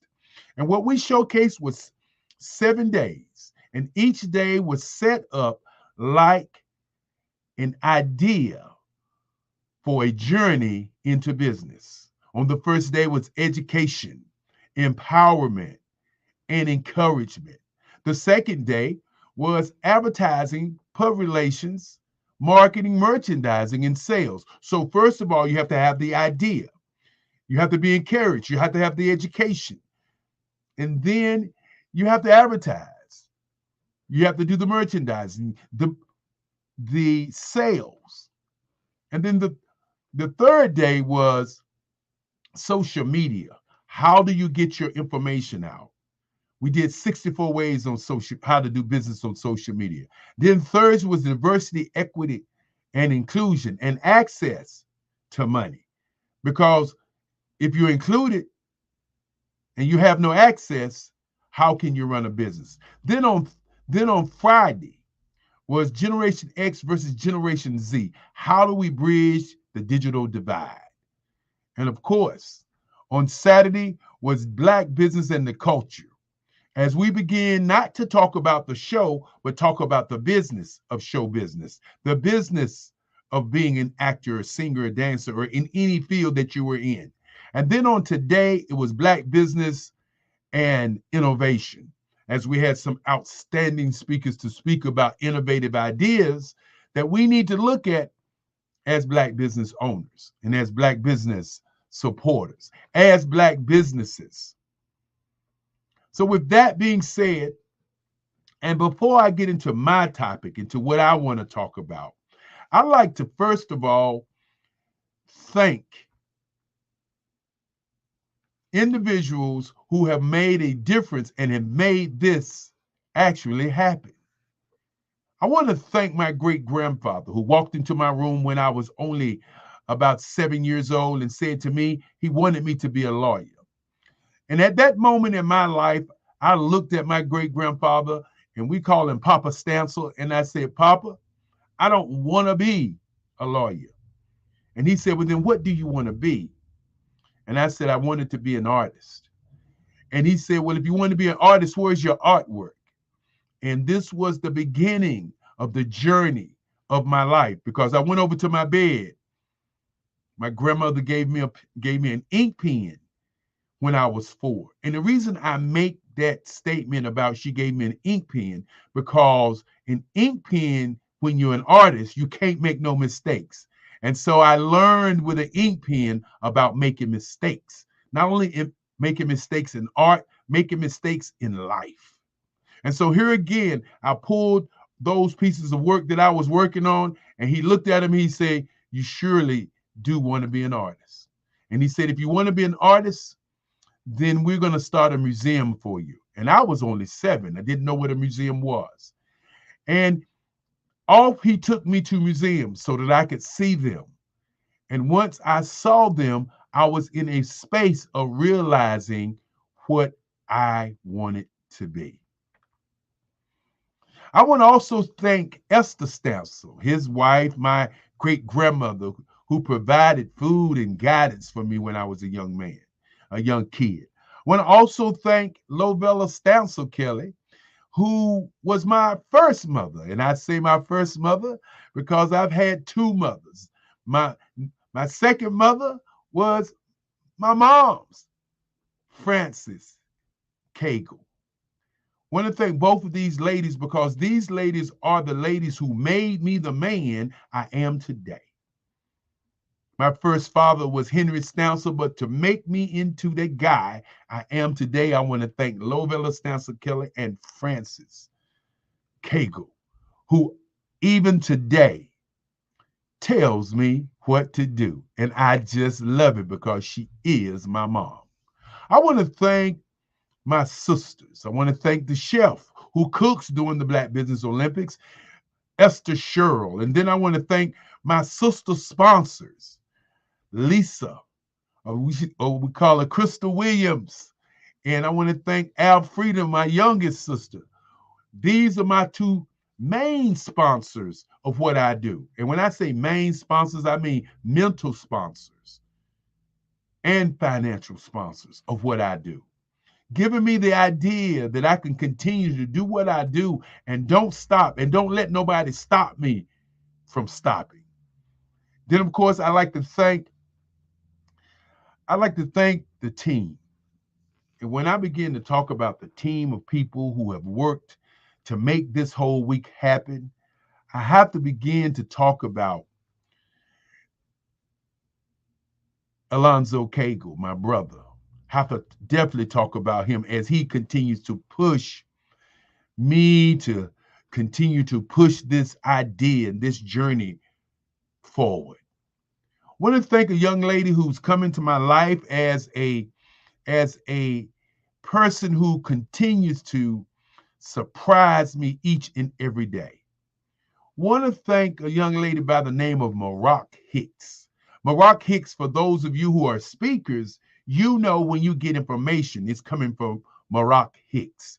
When you get your information, your bios, your scripts, and all the things that happen behind the scenes, it's Maroc Hicks. When you are thinking about this show and you get to be a speaker, you will learn to know Maroc Hicks. I also want to thank Dr. Madeline Ann Lewis. Dr. Madeline Ann Lewis, who has been more than a rock, who has been more than a young lady who's come to the Black Business Olympics and shown us the way to think, to feel. I would say she's the heart of the Black Business Olympics.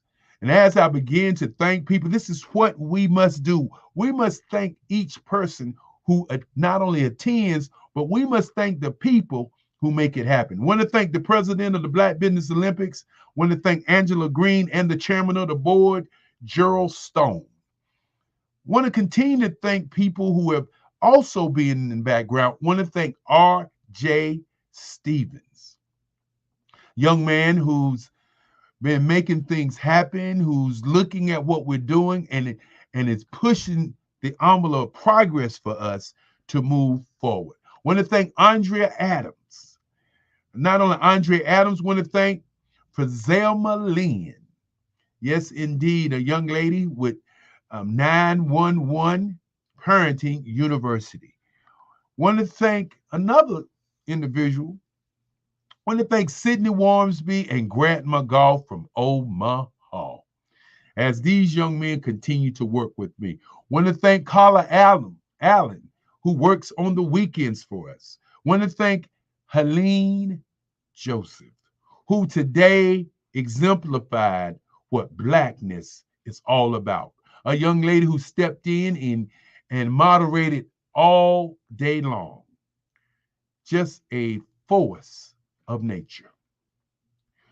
When I begin to thank people, I don't want to forget a young lady who travels so far and works with her mom and still comes to our meetings and looks at what we're doing and works hard to continue the success. I want to thank Carrie Jackson.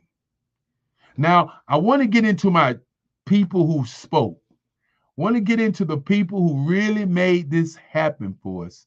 And I'm going to try to move kind of rapidly because I know my time is running down. And when time is running, you know, I always say, this was a long week, but it's not longer than life. I want to thank my moderators on Monday, Barbara H. Smith, Tamisha Thomas, and Frizelma Lynn, who did outstanding work. Our speakers on Monday who talked about encouragement, who talked about leadership, who talked about the greatness of being in business. I want to thank Dominique Simpson Milton. I want to thank Arlo Washington, Chasima Giles, Tammy Washington. I want to thank Vanessa Kelly. I want to thank Kimberly Michelle, Wesley Green, and of course, Chad Lawson Cooper and Joel Savant.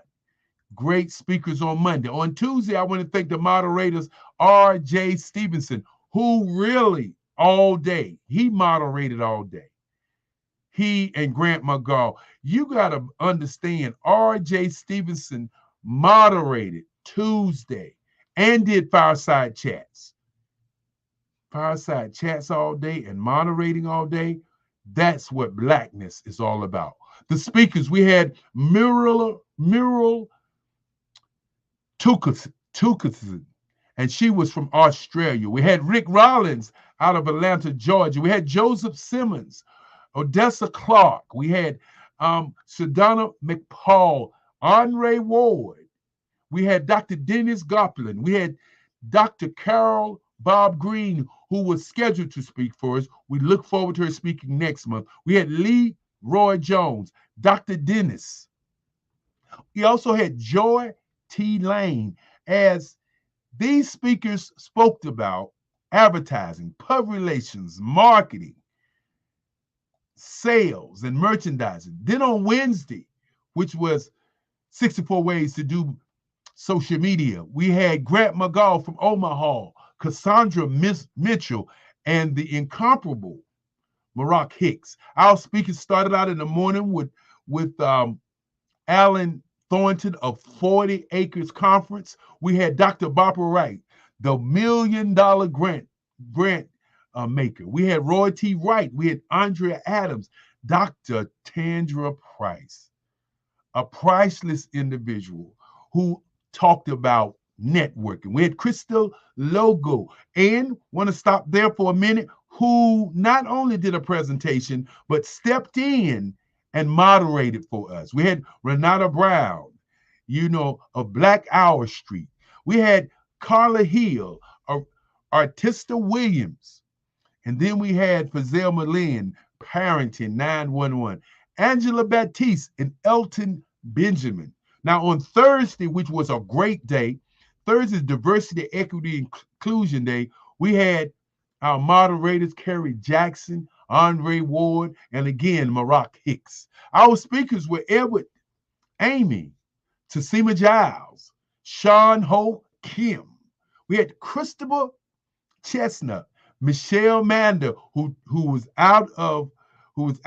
in Africa talking about the jewels. We had Sharon Thicklin. We had C.J. Spencer, Kyle Green, Pamela McKinney. We had Ivanka Farabee.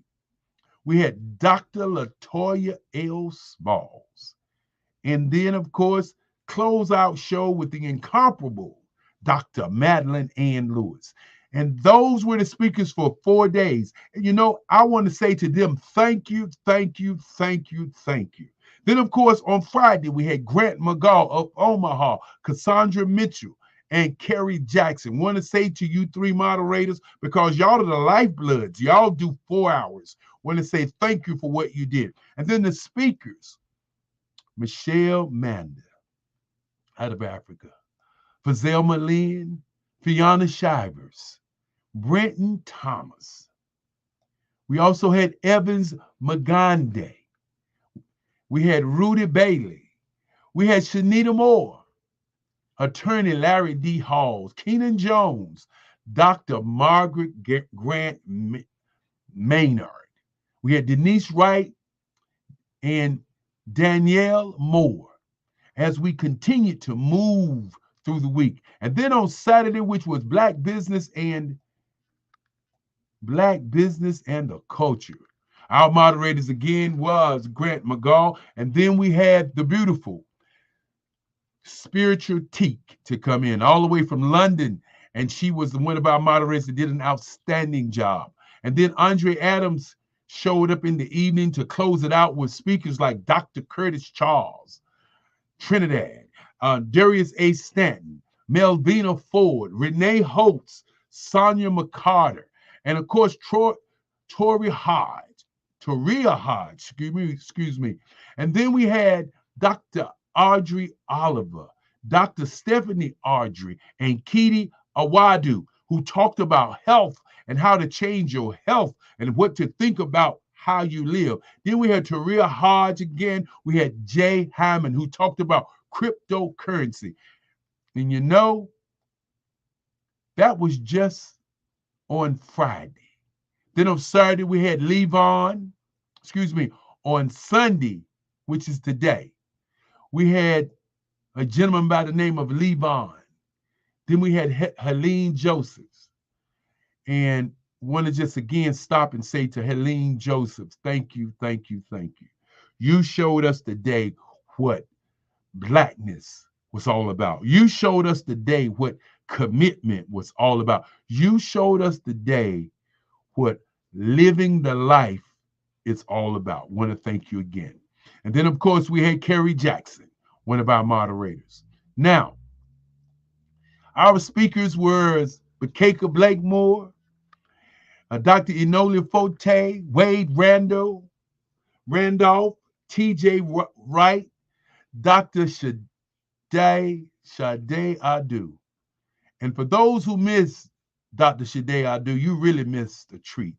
As not only did she take the time out to talk about innovation and talk about branding, she did 2 hours. She did a marathon. She did 2 hours where she answered questions that came from our audience. And when she started to talk, she was so exciting to the questions that started shooting into our inboxes. And she was so kind to take all of those calls, to take all of those questions and answer each one of those questions. And what a wonderful job she did. And then after her, we had a fireside chat with Helene and, of course, Kerry Jackson. And as we end the day, I want to say to each and every one of you, thank you, thank you, thank you. And if there's somebody out there that I didn't mention your name, hold it to my head, but not to my heart, because I love you. I believe in what you're doing. I believe that with you, we can make it happen. And to all of the Black businesses that didn't get a chance to speak, just remember that your legacy depends upon what you do and not what we do. That is also powerful. Your legacy depends on what you do, not what we do. And let me do maybe a few minutes presentation for all of those who are still here with us. I want you to think about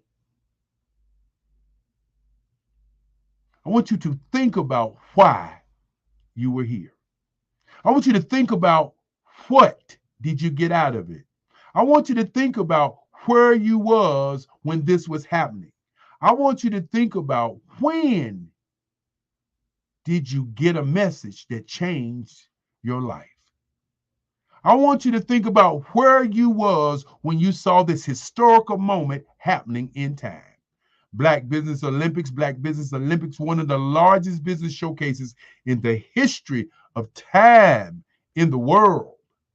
Yes, indeed, streaming to over 200 countries. Where were you when that happened? And I want you to think about how are you going to change what you're doing as maybe a solopreneur, a teampreneur, or as an individual.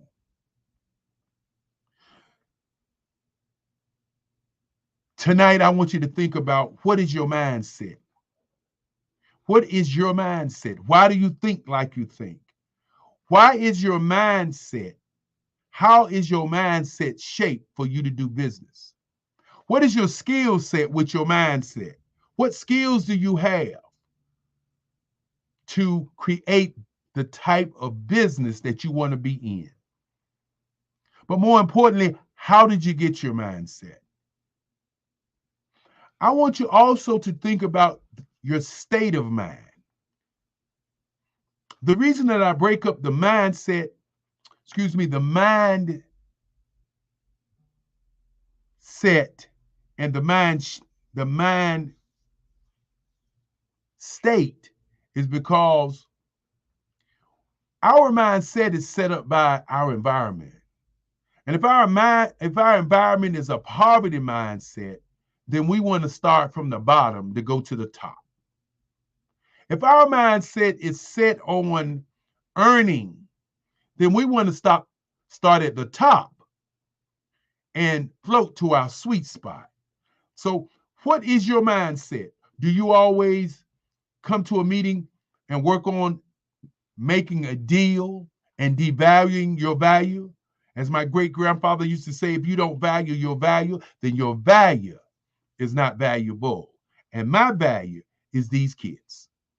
Now, your state of mind is how you react to things that are around you in your business. I'm going to say that again. Your state of mind is not your mindset, because your mindset is developed by your environment. And it's easy to change your mindset. But what is your state of mind?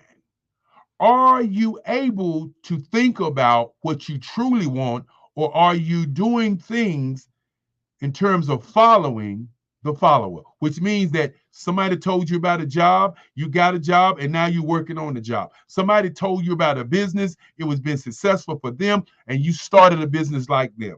That's called following the follower. Is that your state of mind? Or is your state of mind for you to create your legacy on the planet? Well, in order to deal with that, you have to have a mind shift. And what a mind shift is, when you look at how your mind is set, and then you look at what really is your state of mind, and make a decision whether you like where you are, what you're doing, and where you are going. When you're not doing something that you will do for free, when you're not doing something that you live, not love or like, when you're not doing you, then you need a mind shift. Now, in order to have a mind shift, you have to look at what is called your mind print. And your mind print is all about, what does your mind do with you? I'll say that again. What does your mind do with you? Your mind print is your subconscious mind. What's in your subconscious mind? What do you think about each and every day? I call that a part of the mind print. I call that your gray print, because you can put a lot of garbage in it to turn black. You can put a lot of good things in it, and it will expand. Think about your subconscious thoughts this morning when you woke up. What did you think about? What did you declare this day was going to be about? Then, of course, inside of your mind print, there's your red print, which is what courses through your blood. How do you show up? How do you handle what's going on in your life? Do you get ticked, mad? Are you emotional? Do you fall into those areas of greed, emotion? Do you fall into those three categories? Greed, emotion. Do you fall into those three categories? And I'm going to let you think about the third one. And then it's your blueprint. And your blueprint is your industry. Remember earlier I said that there are things that you must do about your mind shift. And you have to be ready and prepared for your mind shift. Now, I want you to think about your blueprint. And your blueprint is, who is the top company in the industry doing what you're doing? Many times we say, well, I want to do it my way.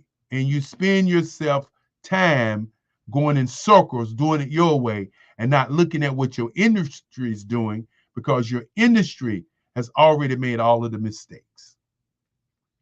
And then your green print. And your green print is How do you earn money off the industry? Now, my great-grandfather used to say to me that none of this means anything, nothing, unless you take these 5 or 6 other principles that he gave to me when I was a child. Now, the last but not least on your mind print is your black print. And your black print is your exit strategy, your retirement, and your wealth management.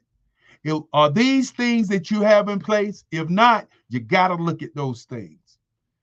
And then, of course, your time stamp. What are you going to leave on the planet when it's all gone? And as I was beginning to think about these things, I want to leave you guys with what my great-grandfather used to say about life. He said the number one thing to do is thinking. The number 2 thing is sales. The number 3 thing is research.